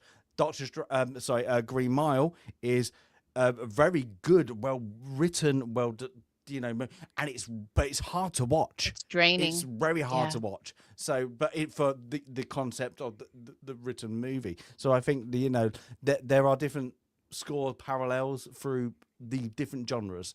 So like I said, but I like this. I do like it. We have to, Sandy, remember it for next year. Next year we'll put it on the calendar. That will be over 100 movies, definitely. And we'll still have 300 on the wheel at that point in time. I know we're adding. I know, and you've got all your little fun categories. I haven't even thought of the Terminator 2's just gone on there. Crazy fun quiz. I haven't category. even added the movies post 2000s yet that we've been meaning to do. I've still got to sit down and do a few of those. Yeah, we're going to add some more other ones. Yeah, it's just If I could share one more item before we jump into talking about next week and the wheel. A couple of weeks ago when we did Sergeant York, it happened to be the same, very close to when June Lockhart passed away. And yesterday, unfortunately, Catherine O'Hara passed away. I adore her.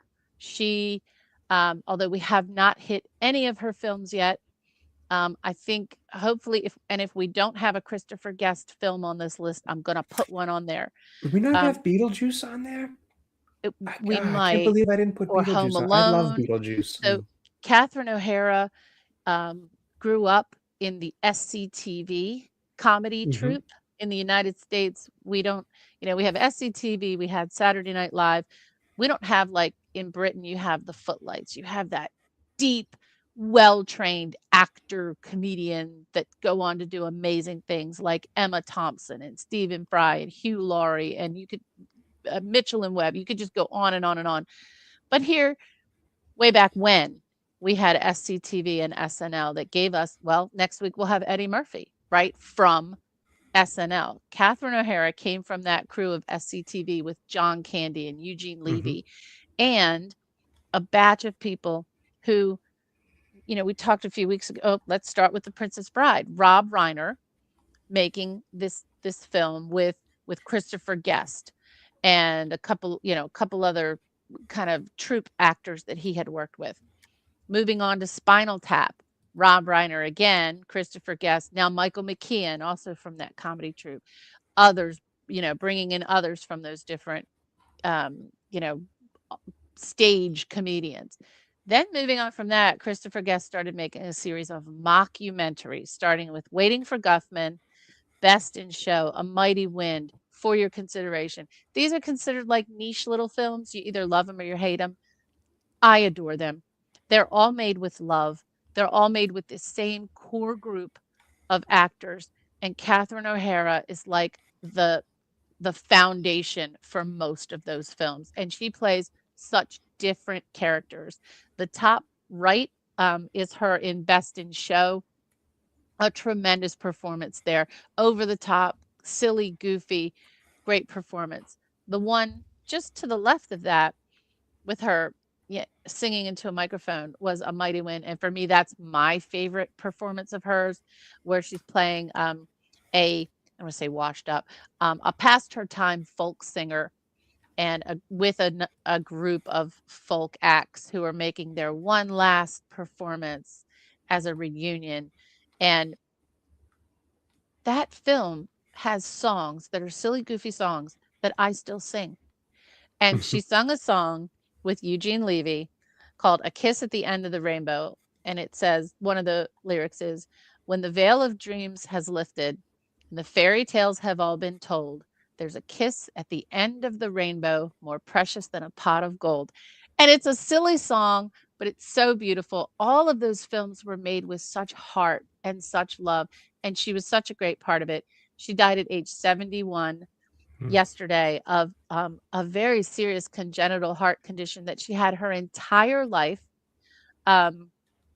when you read about it, you'll actually be kind of surprised at what she had.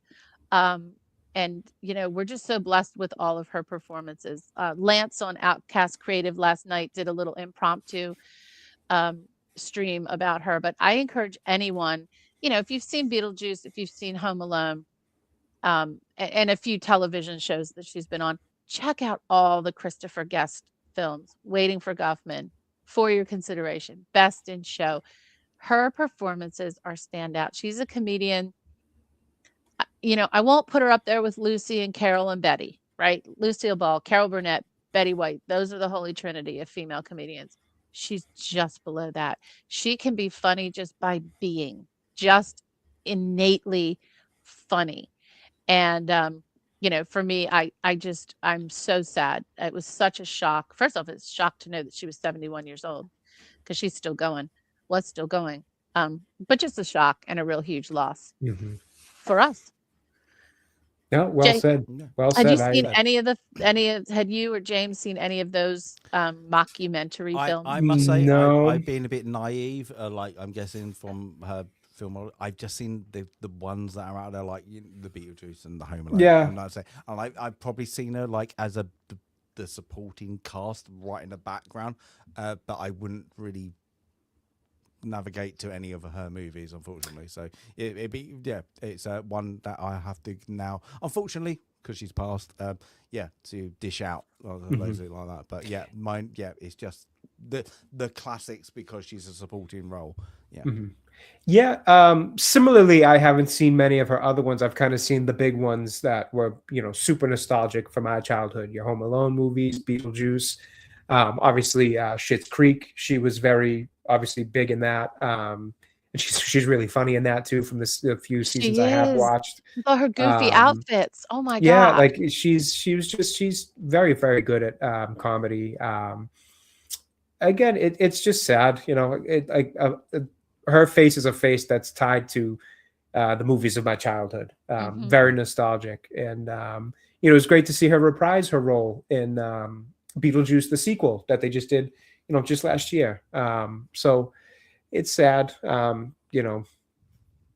Death always sucks. It's never a fun thing. It's always got some gravity and some weight to it. And, I think sometimes we feel losses for celebrities, even though we don't know them personally, just because of what their work meant to us as people in our lives, whether it's, something that's just a bit of nostalgia, or it's a bit of a therapy watch, where it's the things that just make you feel good when times are tough.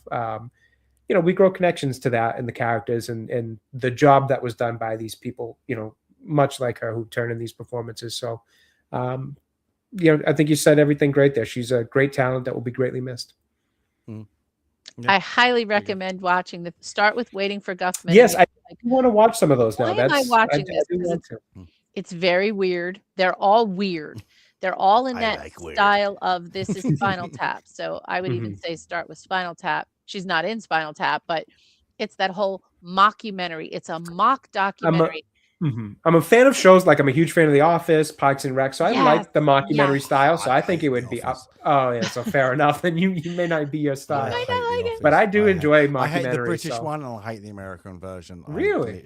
Interesting. I love, when like you don't like cringe, you're like, God, that awkward feeling. Cringe. Yeah, that's fair. Yeah. That's fair. That awkward when you can feel it. Yeah. It is tough to get. I will say the British version was very tough for that. In the first season of the American version was like a carbon copy. At least the first 3 episodes were like carbon copy of what Ricky Gervais and Stephen Merchant did with the British version. Every joke, every line, like they were spot on. After the first season, they tweaked the Michael Scott character quite a bit to make him more likable and more digestible, because they kind of quickly realized, from what I had read at the time, they quickly realized that American audiences weren't quite fond of that. It wasn't quite getting it. Like, I got it and I liked it because I've always enjoyed British humor, like my entire life. I've been a fan of it, so it worked for me and I got it. But I will say I actually did enjoy the kind of change to the character. I think it made it a lot better for the American run of the show. But I liked the David Brent character with Ricky Gervais's original version of it as well. So I personally do like the mockumentary stuff, but I get it's not for everybody. No. Or even just that specific one, you know. Yeah. You know, maybe there's others that you might The like. Office just got. Oh my god, I just want to slap the guy. Yeah, that's fair. There's one episode called Scott's Tots too. That's like infamous for that exact feeling. It's a long story short. But that's what he promises a bunch of stuff, and it wanted to do. It just He gets wanted to so make him awkward. Yeah, an awkward, lovable character. Oh, I just think of lovable. It's just like, well, he became like that's why I do think with the American version they were able to make him more lovable. I'm not sure that ever translated with the original British version of it, that he became very lovable, because that character was really rough. Yeah. No. But the Michael Scott really character pathetic. did become lovable. By the end, like you could tell the love that he had for his coworkers or his employees and all that. But yeah, there's a few episodes. Scott's Tots is one of them where it's a painful watch. It's kind of like a meme online of how just brutal it is to get through that episode, because it is just so painfully awkward and you feel every bit of it as if it was happening to you. But yeah, so. But for that note, at least we've got another 1984 in 1984. movie, and our first year in a row. Yes. And Jay, you're on a bit of a roll, so we Yeah. have to see if I wasn't born in the 80s, but I guess I'm the 80s guy for this past couple weeks. Shut up. Well, I wasn't born in the 80s too. Fair enough. I was born in the 80s. Born in the 70s. I was born in the 80s, conceived in 1979. There we go. There you go. Oh, Got it just in time. You were born in the 80s. 1980s, the last one. Eddie Murphy is a Detroit cop on vacation in Beverly Hills. I just got off the phone with an Inspector Todd in Detroit. He says if you're out here investigating the Tandino murder, you needn't bother coming back. I don't want to take it anymore. For a man who claims to be on vacation, you look a lot like you're on a stakeout. Stakeout? No. I'm picnicking. This is like a picnic area. I have to ask you some questions about Michael Tandino. I've never been to a cell that had a phone in it. Can I stay for a while? Because I ordered some pizza. We have 6 witnesses that say you broke in and started tearing up the place, then jumped out the window. May I help you? Yeah. I'm looking for Victor Maitland. I have nothing to say to you. How you doing? You guys don't know nothing about nothing, do you? You just got your badges and your guns and you're on the job, right? Make sure we get the right drinks, because if I drink club soda, I'll throw up. You know, this is the cleanest and nicest police car I've ever been in my life. This thing's nicer than my apartment. Retrospect, you are the pride of your department in Detroit. It seems painfully obvious you haven't the slightest idea who you're dealing with. I don't know what y'all think I am. Killing me some kind of food. Hurry up, quicker! Crawl back to your little stone in Detroit before you get squashed.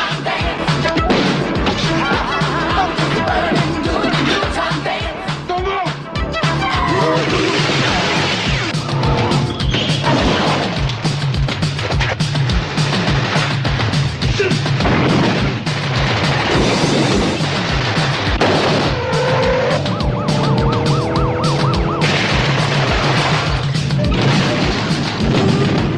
Cover me. Police! You're all under arrest! You do that again, I'll shoot you myself. Eddie Murphy, Beverly Hills Cop. There you go. Now, A little bit of fun. Did the lovely Pointer Sisters copyright claim you last week? Yes, they did. Yeah. It's still open. I was like, yeah. So, yeah. That's such good music. It's such good music. It is. Okay. I'm excited for that one. I love that movie. Yeah, I think we said it last week. It just puts a little smile on your face. Yeah, Like, ah! Ear And to it's ear. like we had series of action adventure. Now we got like silly, like action adventure, and it's just like, like Yeah, Eddie Murphy. I just love Space Eddie Ghost, Murphy. yeah.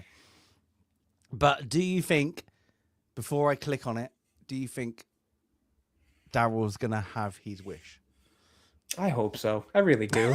It's it's been, like now we're been a like, long stretch We here. all This hope is- for it. This has got to happen. This has got to happen, hasn't it? So Are we ready? So this is what number are we now? 75? Is it going to be 70? The next one will be so Eddie Murphy will be 73. So this will be 74. Ooh, we're getting there. Ooh, nearly. All right, Daryl. I think we all got to wish that this is going to happen for you. It'd be cool if we got Alien though after Terminator. Be really cool. There we go. All right, let's go. 5, 4, 3, 2, 1.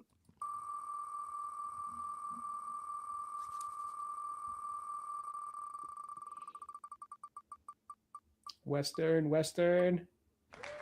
Oh, okay. Close. No. It's close. I was thinking of him, not the movie. But it's a Clint Eastwood. I was going to say Western. Daryl, is that okay?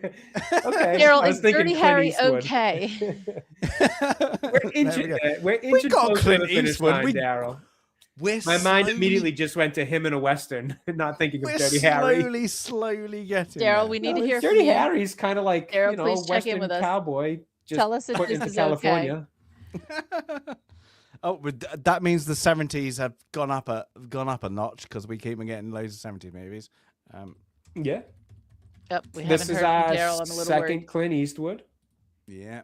Okay, let's He may not be with us anymore.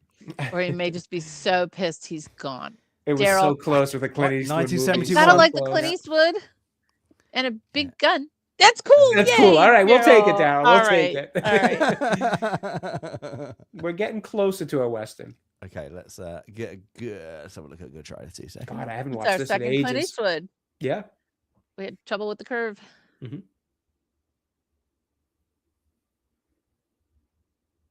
I've always felt that Dirty Harry's a cowboy type of character anyway, so it's close.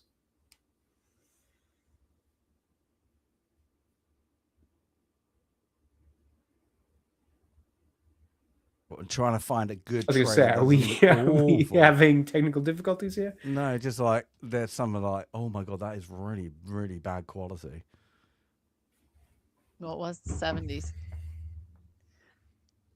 By the way, mister, if you were born in 1980, you were born in the 70s. 1980 is the last year of the decade. You were born in the 70s. Who? What? You. Who? Me? Yes. What? Sorry? 1980 is the last year of the decade of the 70s. Anyone born in 1980? No. Yes, 100%.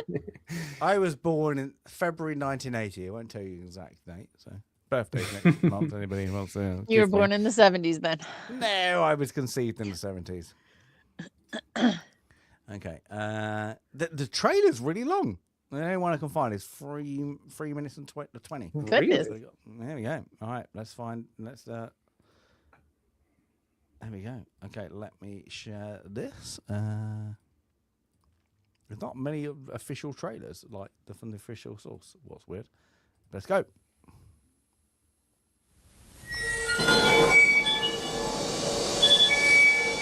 Ow. This is about a movie about a couple of killers. Harry Callahan.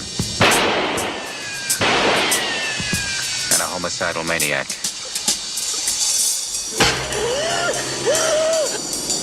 The one with the badge is Harry. Oh!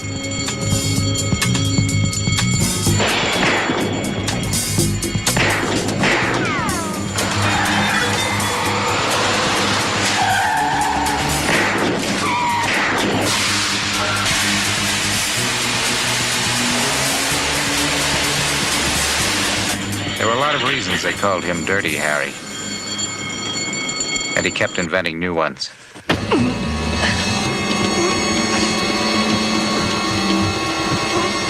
Don't pass out of him yet. No. That was a pretty good pinch you made yesterday. The chief was pleased. He was, huh? Yeah, he really was. He wanted me to tell you well done. I'll tell you how deeply moved I am. How do you like that? I pass along a compliment? You could at least be a little bit polite. It might not even kill you to say thanks. I'd much rather say thanks to a raise. Hey, Harry, check communications. Something from Chicago. A gun nut. I'm putting somebody with you. Well, you know what happens to the guys that I've worked with. Dietrich's still in the hospital with a bullet in his gut, and Fanducci's dead. Now, you're working with Gonzalez or you're not working. Now, that's straight from the 5th floor. You got it? I know what you're thinking. Did he fire 6 shots or only 5? Well, to tell you the truth, in all this excitement, I've kind of lost track myself.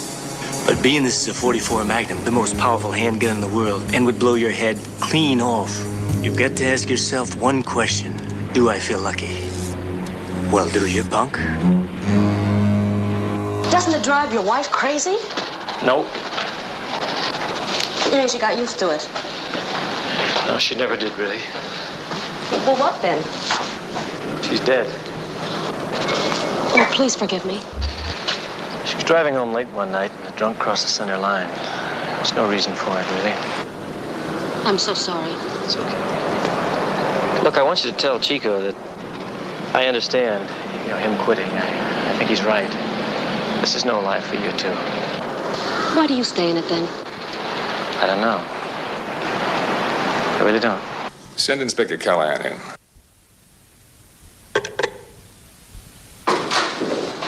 Mr. Mayor, Inspector Callahan. All right, let's have it. Have what? Your report. What have you been doing? Oh, well, for the past 3/4 of an hour, I've been sitting on my ass in your outer office, waiting on you. Damn it all, Harry, that's the mayor you're talking to. Clint Eastwood. Detective Harry Callahan. You don't assign him Stop! to murder cases. You just turn him loose. Now, what the hell is he doing up there?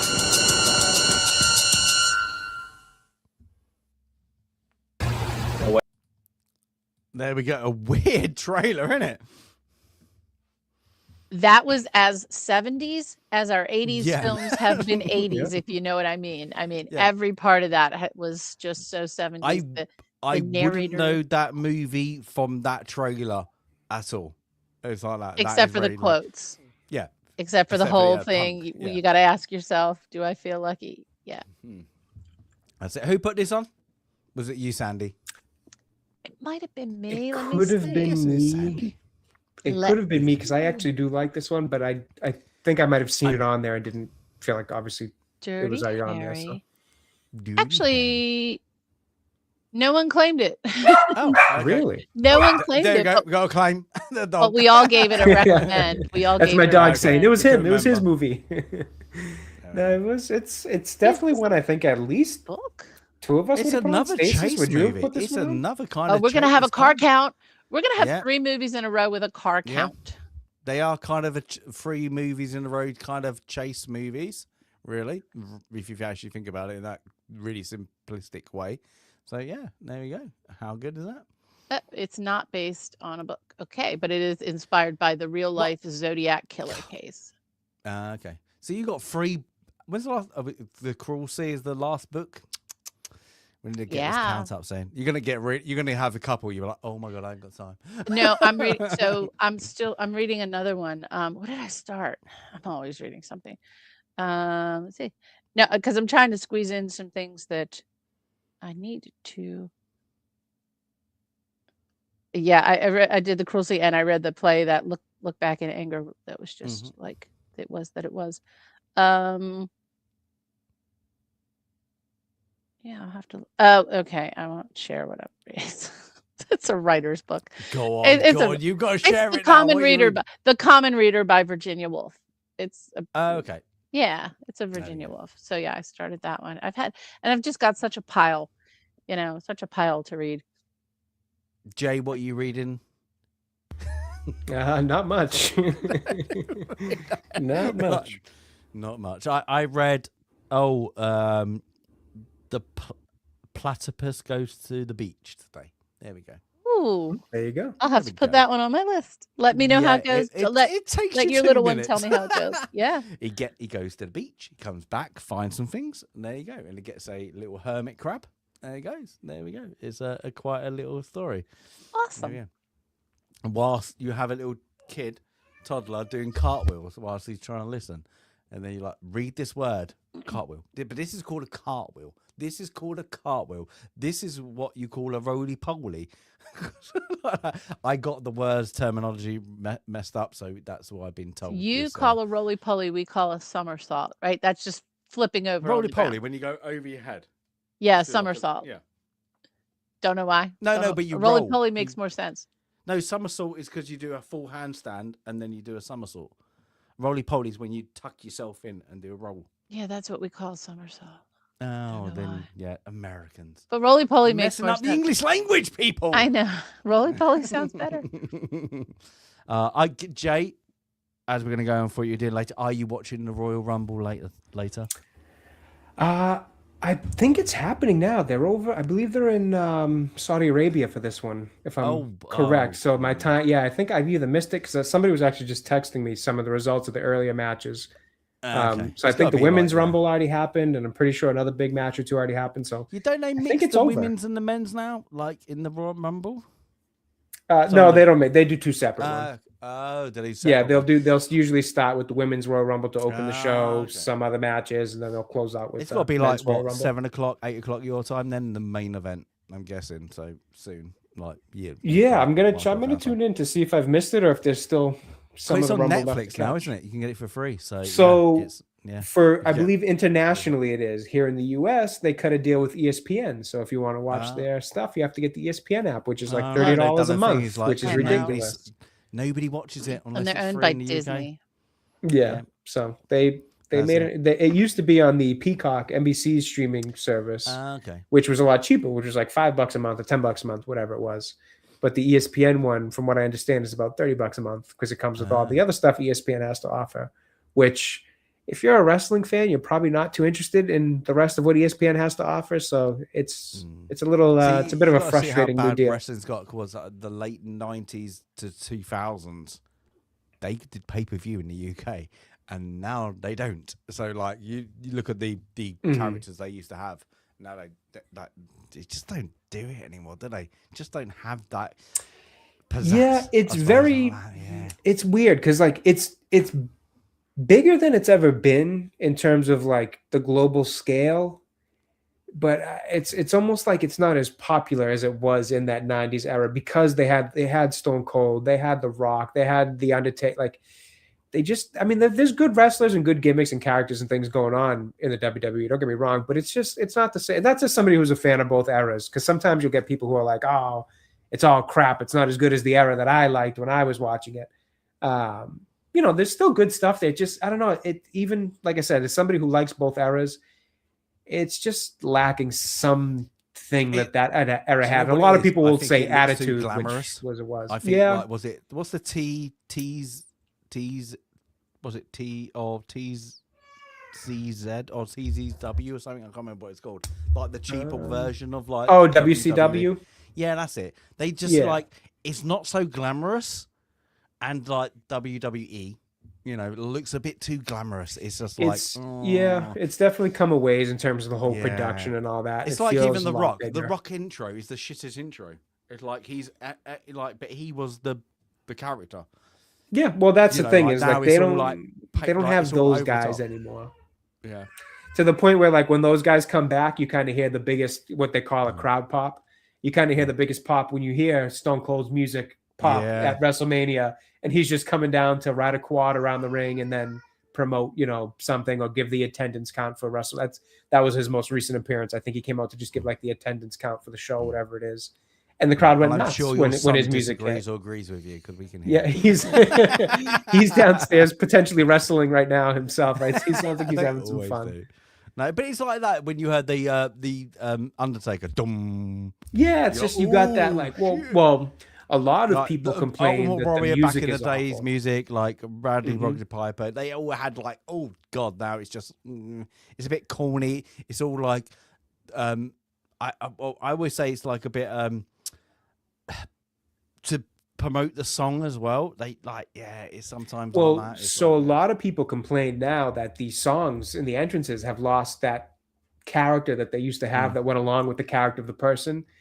Because I can't remember the group that WWE's hired to produce the songs for the wrestlers, but it's a group that like nobody, or at least a lot, from what I've seen, a majority of wrestling fans don't care for the music that they make, because every wrestler just has this bland, similar sounding kind of entry stuff that it doesn't have like the glass bottle break that Stone Cold had, or the "if you smell," like the way things used to start, like those iconic things that were in the theme songs, and then It's just like back in the day, I used to have CDs of WWE CD, all the different music, right? With the wrestler, they matched, they were iconic, they were individual. Like it was that kind of like attention to detail of creating these characters, and not just doing this bland kind of rock music thing that they keep doing. I say like what in the Royal Rumble.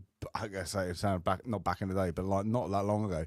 You cared about the time and then who's going to be next, and you always used to get the ones you didn't care about. Yeah, get knocked the out. filler, right? And you had the ones that you were like, ooh, yeah. You hear that music, but but so much starts with that music. Seconds. Yeah, that's it. Yeah. It's that beginning. What does it catch you? And some wrestlers do still have that.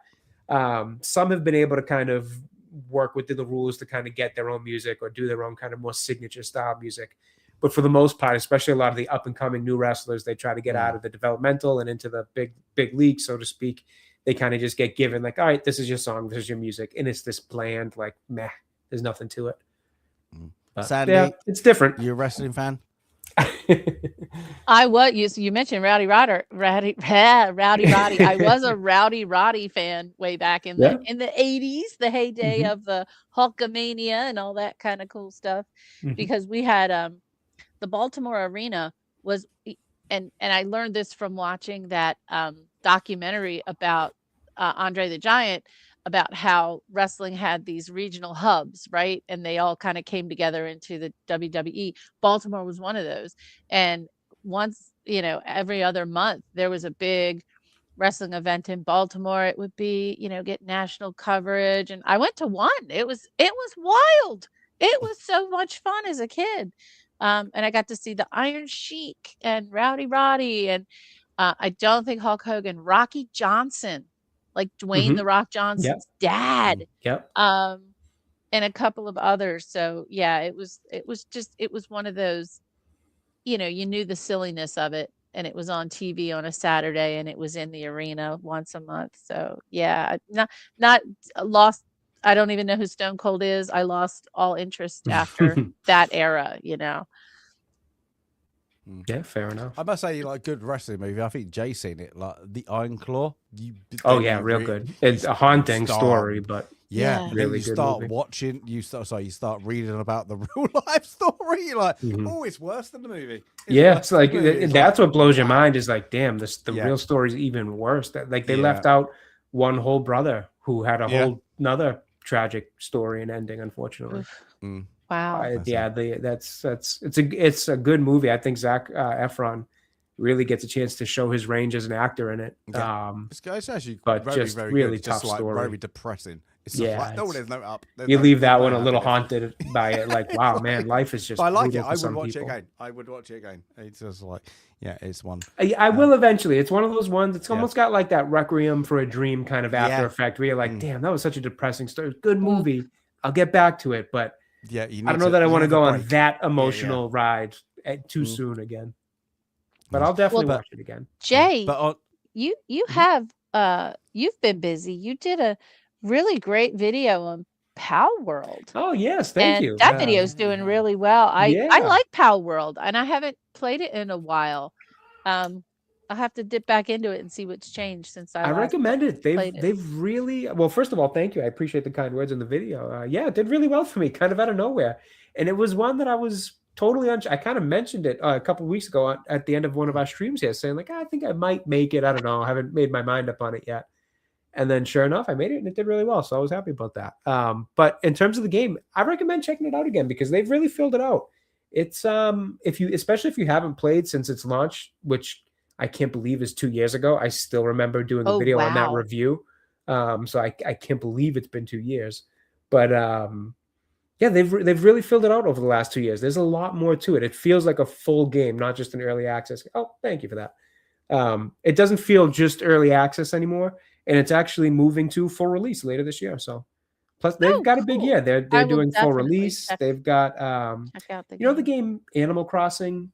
I've heard of it. I've never played it. Yeah, it's like or Stardew Valley. They're coming up with their own version. Yeah, it's like a farming life sim just in the Power world. So they're doing that, and then a trading card game. So they're kind of taking 2026 by storm this year. And they're doing everything the Pokemon should have done. Yeah. A long time. I mean, that's my the thing. take on Like, it. they had all the IP and they did nothing with Yeah. it to make it into more than what it was. So And now they're just bitter that somebody else is filling that space and growing their own Yeah. franchise. yeah. But So Sandy, aren't you busy doing sorting in Conan? I'm sorting. I'm building the library up by New Asgarth in Conan. And so I have a great big marble temple like library starting to come together. Kryptonian Jedi came by and visited today while I was on the 3rd floor. But yeah, it's gathering, sorting, and building right now in Conan. Good old Conan. It's still I good. like how I'm hidden on that. I do like how I'm hidden. Yeah, I don't know Nobody's where you found are. it, I mean, I'm and nobody's figuring found- you're in the jungle up a tree is where No, I'm no. figuring you are. I did something Viper didn't know that you could do. Let's say that. And then he's very impressed. And Viper I is didn't the know there best was builder in the anything game. Viper didn't know, to be honest. Exactly. He was like, I didn't know you could do that. And he was like, yes. So I built a tree house without building a tree house. And then I built the trees. Fair enough. Wow. I was like, I've got out of control, Viper. And he's like, yes, you have. And I built like dojos. There's like a floating city in the sky. It's literally gone out of control. Oh, But wow. it's really good. So when you see it, it's like, oh, damn, what has Oh, he done? cool. And I was like, and I've not finished yet. So that's good. But that's a little bit of Awesome. fun, a little bit offshoot fun, everybody. I know Mr. Porkchop, and I'm gonna actually think it has been playing that, and he's loving it at the moment. He's done a little bit of content, so like that. It's lucky enough I'm being so busy at normal work. Me That too. I've not been done it. But everybody, if you like a little bit of Conan, there's Mr. Porkchop's thing, and if you become a member, you can join his little server to play a little bit of Conan if you do that. But yeah, but things like that. But I'm gonna have to say it. I've watched 2 movies lately. One I hated, and one I liked. And I think the ones I hated because I put it in the film chat. Have you both watched Sinner? The best apparently I have most not yet. nominated movie of all time. Have you not seen it? No, I've not. I hope you would take my opinion. I would give it a 3 out of 10. It's Oof. one of the worst movies I think I've ever seen. It's so disjointed. Now there are good older actors in it that I give their due. It's literally somebody got the idea of trying to rip off Dust Till Dawn and then dumping it in a bit of pile of poop. It's absolutely horrendous. There's no character development. There is no acting development. It is absolutely dreadful. And that's it. And I scored it quite high. Jade scored it worse. Wow. She's nice. She is normally quite nice. She's a discerning viewer. Yeah, and how that ever got the nominations, literally, and for Oscars from that nomination, I was like, oh, they ticked the boxes. That is it, and that is horrible to say, in the grand scheme of things. But that movie is absolutely not worth watching. And I mean, if you watch it, I wanted to watch the all way through. I was happy to turn off within 30 minutes Oof. and just go, I'm done. That is awful. But a surprising good movie. Have you seen the new Frankenstein movie? No, I have not. Jay? Oops, sorry, Mike was muted. No. Very, very good, actually. Not a full. It's not. I wouldn't say it is good as Kenneth Branagh's, only because it is Kenneth Branagh is. It's more true to the book. I feel like that, but it's a very good version, and I'm going to put that. And I mean that I don't. I'm disappointed in how they call it the creature, but script, but they call him the monster in the movie. Should be the monster. Oh, I'm sorry. Are you talking about the Netflix one? Yeah. The Frankenstein? Sorry, I was thinking, I was a little distracted, a little commotion on this. I was thinking of, because they're doing the Bride movie I think, as well. Oh, Christian, that was the new one. I was getting confused. Yes, I did a review on the Frankenstein movie. Oh, did you? I liked it. Find the review. Yeah, I liked it. It's really good, isn't it? It's Yeah, really I good. enjoyed it. I thought it was pretty good. I actually thought it was a good.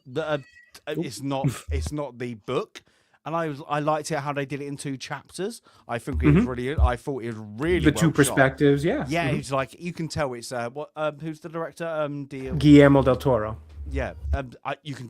The influence is there, and I was like, I really like it. I think the guy who did the monster, I think he's really. I thought he acted it really well. I don't like the makeup on that. I thought it needed to be more how they did Robert De Niro in Kenneth Branagh.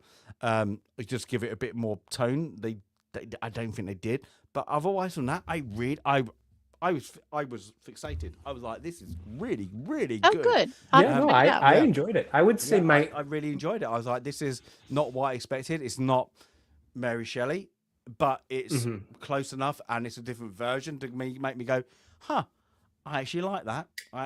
It could have been an hour longer, and I wouldn't have cared. I would still have been there. That makes a good movie. I like that. So yeah, it's who's the It was Oscar Isaac was Frankenstein. Okay, Jacob Elordi was Frankenstein's monster. Yeah. The only acting performance I kind of had an issue with was Mia Goth. I just thought she was a bit wooden in it. She was the only one. Yeah. And I've never seen her in anything else. Yeah, that's up and coming weird. Like apparently she's the up and coming weird looking one. And I was like, she seems to be. Like her. Yeah, she seems to be kind of one, like she put it, one of the up and coming actresses in Hollywood. I haven't seen much else with her. I don't know if I've seen anything else with her, to be honest. No. And I think one of the problems was between Oscar Isaac her to be the character in the book. What helps? That's why they probably didn't need it. Right. And it's just her performance came in just a bit hollow compared to because Oscar Isaac, Christoph Waltz, they're very theatrical in this, and the whole movie's very theatrical, and she just comes in really just kind of a bit bland, for lack of a better way to put it. So yeah, she was the only. We got a review. We got a review, people. Yeah. Everything I'm saying now is actually in it, so feel free to check it out. But that was my only thing. And again, I didn't think she ruined it or anything. It was. If I had to pick a weak spot in the acting, I do think it was her. Yeah, it was a but surprise. Otherwise, I really liked the movie. Yeah, I've been putting. I don't know why we had other things to watch mostly because I was like, we got to watch this. But then I was like, oh, that's it, and it's good because they do chapter 1 and chapter 2. Like putting the kid to bed, and then they were like, and now chapter 2. I was like, oh, stop. We go to bed early. Yeah, perfect. Yeah, perfect intermission. I loved it. It's like bang like that. It was actually quite good. But yeah, got a great Sandy, look I think to it, you'll too. like it. It's. And I think you'll be like me. I like the comparison to the other one. You'll be like, I get it. I get what they were doing. Like some of the effects and some of the set design is absolutely brilliant on it. I feel they were like, oh, that's really good. So yeah, that was my surprise that I like that. But I do like his the director's style sometimes. I think as well. Yeah, like Shape of Water. I think The Shape of Water looks really good. Actually, I don't like the movie. That's it. Yeah. It looks great. I did like his Hellboy movies back in the day. Those were good. He did Hellboy with Ron Perlman back then. I thought those were good. Blade 2. He did Pan's Labyrinth, I believe, which is one people really like. I haven't seen it. Yeah, that's one of his early ones. That's what that kind of gets him up with that kind of dark French kind of neo kind of look. What was the big like robots fighting kaiju monsters one he did? Pacific Rim? Is that? Oh yes, yeah. Is that right? Yeah. I believe he did Pacific Rim. At least the first one. I don't know if he did the sequel, but I may want to look that up. Actually, I think he did that movie. But he's got a cool style. I forgot he did that. That's it.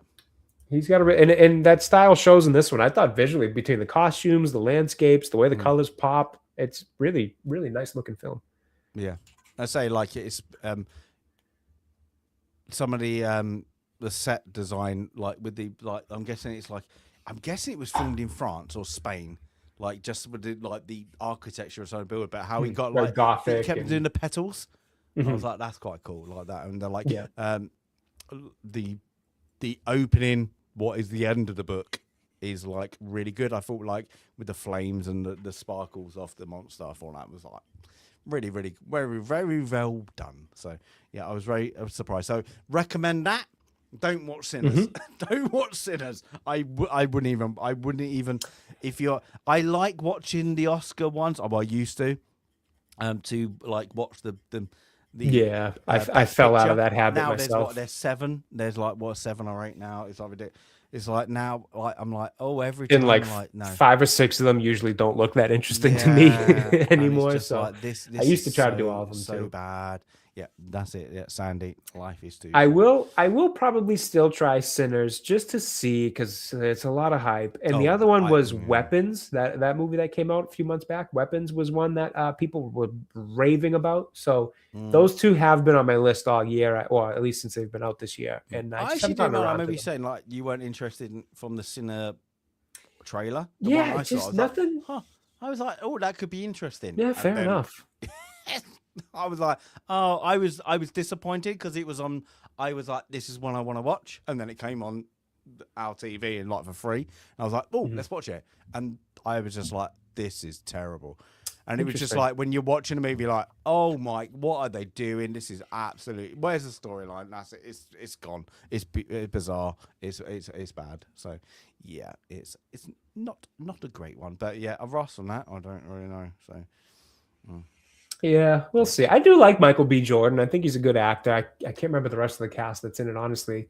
I just, I saw the recognise trailer and it faces, didn't do it for me. And you recognise them from other things, but you wouldn't be able to put in the name to the faces. It's like, oh, yeah, I know them. There is, the main baddie, I suppose, is Irish, and I can't remember. You know him, you recognise his face, and I can't ever remember his name. But yeah, he's a very good actor, and he's just like unutilised, and that's it. But Michael B. Jordan, he's absolutely terrible in it. Absolutely terrible. Oh, really? Yeah. Oh, really, sorry. really bad. That's, I was that's like, oh my God. surprising, because I think And he's I a won't good want actor to give it too. away, but it's really bad. Like twice. Let's just say that. Like that. Yeah, he's just like, oh no. And everybody who's supporting that does it well. The storyline just doesn't gravitate to anything else. So yeah, it's unfortunately, yeah, I couldn't. Oh, it's grasp it. I didn't realize it was the director who did Black Panther as well. So that makes sense. He's worked with Michael B. Jordan. Okay. Ryan Coogler. I didn't realize it was his movie. I'll give it a shot. I'm curious. If you want to give it a shot, give it a shot. I just like no. Just one of those moments. It's Yeah, just fair like, enough. Yeah, It wouldn't be the first stop movie torture. that was hyped up a little bit by the award season that I didn't personally care for. If that be the case, Having more, and I know Sandy doesn't like it, but having more than Gone with the Wind is like, is for that kind of era and what that did is like, yeah, it's. Well, I thought Everything Everywhere All at Once. I thought that movie was awful. Oh, And that movie is was horrendous. Oh, I think it's That is awful. terrible, Truly terrible awful. And that was like the belle of the ball that year. It won everything. Yeah. And I'm like, what movie did the Academy watch that I didn't? Because I thought this was I had terrible. to watch it twice because I thought Oh, I God, missed you couldn't something pay me that to watch somebody it else. Yeah, I was like, did I miss something? No. Did I miss it? And then it was just like, nope. By the end, because I felt somewhat similar to that. I was kind of like, what did I miss? This movie didn't make sense to me. And But then I even- realized, like, no, it wasn't me that missed something. It's not a good movie, and I'm not going back to find out if I missed something because I just don't care. Even If I when we're missed it, so talking- be it. Talking 1984, the film that won. Look at that long list of awesome films. The film that won was Terms of Endearment. The Oscars are always just askew sometimes. Like what was the Indiana Jones lost? Was it to Driving Miss Daisy? I mean, my God, what it's snobbery. It's absolute snobbery. When their voting films like system's awful. when films like that get nominated and win, and other films don't because comedies, sci-fi, can't win. It was that whole run of like, hey, we had all these awesome films to go see, but then Terms of Endearment, Cocoon, Driving Miss Daisy, all the old people movies were winning when all the cool movies were, are the ones that we remember. Okay, to be honest, who's going to seek out Terms of Endearment? Who's going to seek out, I may offend some people here, The Notebook? Who's going to seek out Oh my God, Sophie's Choice. Jesus, there's a film you never want to watch more than once, right? Oh, they get all the accolades. I don't want to see it again. And Was it the Green Book or something? With Green Book turned yes, Viggo Mahershala Mortensen. Ali and Viggo Mortensen. Yeah. Like, who cares? Who cares? That's actually been on my list. I have been meaning to watch that one just because I do like the two actors quite a bit. But I mean, the movie's been out for what, almost 10 years now, and I still haven't seen it. So Kramer I guess it's not versus that Kramer. I mean, let's go way back, right? Kramer versus Kramer and The Big Chill. I'm just remember all those films from the 80s that my parents would go see because they were, adult films. But you know what? My parents enjoyed Star Wars a lot better than they enjoyed those films. I just remember like just being slightly too young for everything I wish I had seen in the theater. I wish I had that experience of seeing all our big ones, right? Star Wars, Indiana Jones. Like I wanted to see that in the theater. And we had a theater that did run films a few years later. So I did get to see Empire Strikes Back in the theater because they reran it before Return of the Jedi came out. But I'm very jealous of my parents. They played a lot of video games late at night after we had gone to sleep, like so they could have their Atari time without like little kids bothering them. And they had these awesome 80s films and some 70s films to see in the theater. And I wish I just a few more years, Yeah, boomer crap. That's right, Pete. Some of those films were just trying to be artsy, right? Really just trying to be artsy. Yeah, and then they had like those soundtracks. Now, like I like the film The Graduate. I do. And with that amazing Simon and Garfunkel soundtrack. So that's one of those ones I like. I like the gritty ones like Network and a couple other ones, but these, the old people films, no thanks. Hopefully they're not on the wheel. I don't see Terms of Endearment on the wheel, thank God. No. I say not many Oscar ones are on there. I was going to say, we'll have to make the list of Oscar films not on our list. Yeah. They always get like the weird Oscar wins, don't they? Like best like edited sound or something like just nobody so they cares can about. nod to them. Yeah, we gave you a little bit of that, so it's Oscars are dead. Like I didn't watch the last one. Oh yeah, no, like that. I've not watched They're it for awful. years. It used to be really good, and now it's just like, I don't care because you're all. I couldn't be bothered. They're all asses. Who they cares? are. That's it. But hey, though. But never mind. Sandy, what you got coming up? Are you going in the snow? I'm debating. I mean, really, if it's above single digits tomorrow, I may attempt to just do a very quick stream somewhere. Just do like Snow Angels for like an hour. I can't. It's ice. There's no snow angels. It's pure ice. Yeah. So I'm gonna try to get out early tomorrow and then be right back in the house, just because I feel cooped up. So, and the place I wanted to go. So as soon as things melt, I will be at the B&O Railroad Museum in Baltimore because it's an awesome museum and a great neighborhood walk. Can't do that right now. Can't do any city walks with this ice. But I'll be somewhere tomorrow. I will find some place to do a little abbreviated snow and icy walk tomorrow. Hopefully back on a regular schedule next weekend. Jay, doing Snow Angels or just watching a Royal Rumble? I don't know. Every day's a new day over here. I don't know what the week's gonna bring me. Honestly, this week probably not too much for me and my channel. Maybe a few things here and there. I'm hoping to get a video done, but a bit of a busy week. Plus, leading up to, as we mentioned earlier, my world-class Patriots being in another Super Bowl, the 11th one they've been in my lifetime, I think, something like that. I don't know. You lose count after a while, but oh geez, you lose count after a while. They are once again in the Super Bowl, so my focus is pretty much being anxiously awaiting that game on Sunday. So trying to get regular life done in the meantime. Well, next Sunday. Next Sunday. Yep. Next Sunday. They do a 2-week break between the championship games and the actual championship. I have something not to watch. Yep.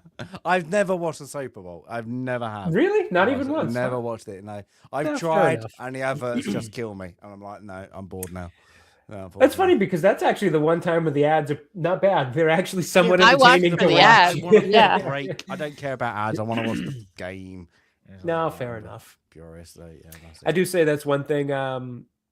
Football in terms of Europe has figured out was the ads on the uniforms, the ads around the pitch. It helps to be able to keep eyes on the field, on the pitch as much as you can in terms of the viewing. No Packers. When there were good halftime shows, the Tom Petty halftime show That was a good one. That was one of that's my my favorites. number one, and of course Prince Mhm. doing Purple Rain in the Rain Mhm. was That was a good one. unreal, just You ain't got the unreal. stars anymore, have you? To really do it, it's the same. No, not Yeah, good I ones. mean, there's big artists. It's just, Who- I mean, who's gonna- stars who's this- just don't have the who's it this- same thing who's it anymore, this you know. year? Bad Bunny, who's a musician I'm not super familiar with, to be honest. I know who he is. He's a Latin American. Well, maybe not Latin American. He might just be Latin. I'm not the person to ask. I'm super misinformed on who he is. I know him because I've seen him. He's actually tied to wrestling quite a bit. He's a big wrestling fan, and he's done a few things with WWE. So that's kind of how I know him more than his music. But he's super popular. He's one of like the most downloaded artists in the world. So there'll be people who will enjoy it. It's just not music that I'm familiar with. Fair enough. I'm also I'm not a halftime show person. Like I don't usually watch it. The last one I remember watching was actually the Tom Petty one because I'm a big Tom Petty fan. Obviously he's passed away, but that That's a Super great Bowl biography, actually, by the way, the Tom Petty interesting. biography. I'll have to read that. I like stories of people who had a chance encounter with someone who changed their life. Mhm. Tom Petty met Elvis Presley when he was a kid, No kidding. and it No changed. kidding. And it's like, oh, it's one of those. And I don't know if you know, like the comedian Gary Shandling. So Gary Shandling got to meet George Carlin. It's like those people Oh, who were yeah. just had Set those them down the path mentors. almost. Mhm. And then there's Neil deGrasse Tyson met Carl Sagan. It's just those Mhm. kinds of things. I love Interesting. those stories, but Tom Petty has a really, really great story. And I've got him, Prince, Alan Rickman. I think they all died like within weeks of each other. It was just like that was just a devastating year or so when they all passed away. He had just toured that Tom Petty had just toured that year, and the Heartbreakers, obviously. They were just doing a show at Fenway that summer, or maybe it was like a year later he had passed away. But I specifically remember my friends being like, "Hey, we're gonna go to the Tom Petty show at Fenway. You want to go?" And for one reason or another, I can't remember why I couldn't go or decided not to. Oh no! And in my mind, I was just like, "I'll see him the next time." And these guys are always doing their tours. And then like a year later, he passed away, and I've regretted it ever since. And you didn't get to see him. Yep. Oh my gosh! Didn't get to see him, but Such a good well, show. let the Oh lesson be yes, learned. and Madonna. We're sorry, Daryl. We forgot Madonna's halftime show. Yeah, that was another. Yeah. Well, Tip- there's yeah, been but good ones. If it was 80s or 90s, I could give it, but 2012, Madonna, yeah, not as good. There we go. Yeah. But for myself, not much going on. Busy in real life. Except for building in Conan now and again. But I will do something. I'm trying to get my Geek back on. To do a stream, but it's hard to just get in here and just go, hi, I want to talk. So when I What film do, category here we go. have you not done? You haven't done westerns, have you? Sports, westerns, And we didn't do history. We did war. musical. I skipped musical. Just skip musical. I skipped musical. Just skip musical. Yeah, I think I've got like 3 to do. Sports and westerns. It's got to be. Yeah, it's got to be the only 2 that are there. Oh, romance. I didn't do romance. Oh, I don't you think. didn't do I romance? didn't do romance. Can't remember. I don't know. Yes, I can't remember. Or maybe I did, and I did it. I don't know. I can't remember now.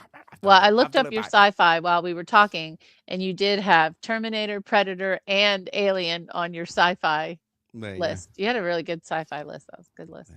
I increased it. I couldn't down You it. did. I always go like, And you put the not Martian on there, too. Not the ones that are the top 10. I wanted to just go. Look, you might not, just in case. But then I had to give on. I was like, I can't not talk about these because this is my genre. So it is like, yeah. So yeah. But The Martian, it's got to be I like The Martian. Jay, do you like The Martian? Are you going to rewatch it? I want to leave it at I'm indifferent on it. I need to give it another watch. I don't know if I gave it the proper watch the first time through because I felt like leaving it like I'm like good movie, not great. What is everybody all hyped about? And I just feel like maybe I wasn't paying enough. Like a bit of phone scrolling, my attention wasn't there to settle in for that kind of movie when I watched it. So I want to give it a fair shot and do it again. Do it because we got what coming out, say Andy, this year? Project Hail Mary. Are those related? The hype is real. Same writer, Andy Weir. Okay. Yep. Also a great book. The Martian, the book is, I like a concise, compact story. I love that kind of writing. That was The Cruel Sea, was very compact. It wasn't fluffy. This writing really compact, uses good science, not made up science. Kind of in the vein of old Star Trek, where you're using real science to tell a story. This is more science realism than science fiction. And Project Hail Mary is an awesome story. The trailer gives most of the fun surprises away, but that's okay. That's okay. We're looking forward to it. April 2026. April. We'll be here soon. That's good. But from there, there's nothing else. But from there, everybody, thank you all for popping in. We're gonna go and watch a little bit of Royal Rumble, and I'm gonna go. Well, Jay's gonna watch it. I'm gonna go to bed now. It's coming to No, I just got updated. It's over. I know who won. Oh, is it? Okay. Yeah, and it was lame. So I'm not mad that I missed it. Don't worry. Well, the result is lame. Maybe the match was still entertaining, but I don't love the result. It's a bit lame. Here we go. So let's Boston playing tonight then. I don't know, actually. Honestly, I've been in such a whirlwind the past couple of days of busyness that I'm not even sure. We might have to see something good. I think the Celtics played last night. Oh, you're Lightning. Oh no, tomorrow. Lightning? Tomorrow. Yeah, that's a good one. You're an early one. That's only but 6:30 your time. Yeah, that's not bad. Cool. That's something to watch. Throw it on. There we go. But yeah, what do you want to say? Yep, he's saying, Dad, it's bedtime. Come say goodnight. Me too. Mine too. Yep, I can hear him in the other room. He's ready for bed. Really early. That's it. But can I add, until next time, when we got Beverly Hills Cop, and I'm going to end it on this note, that will be back.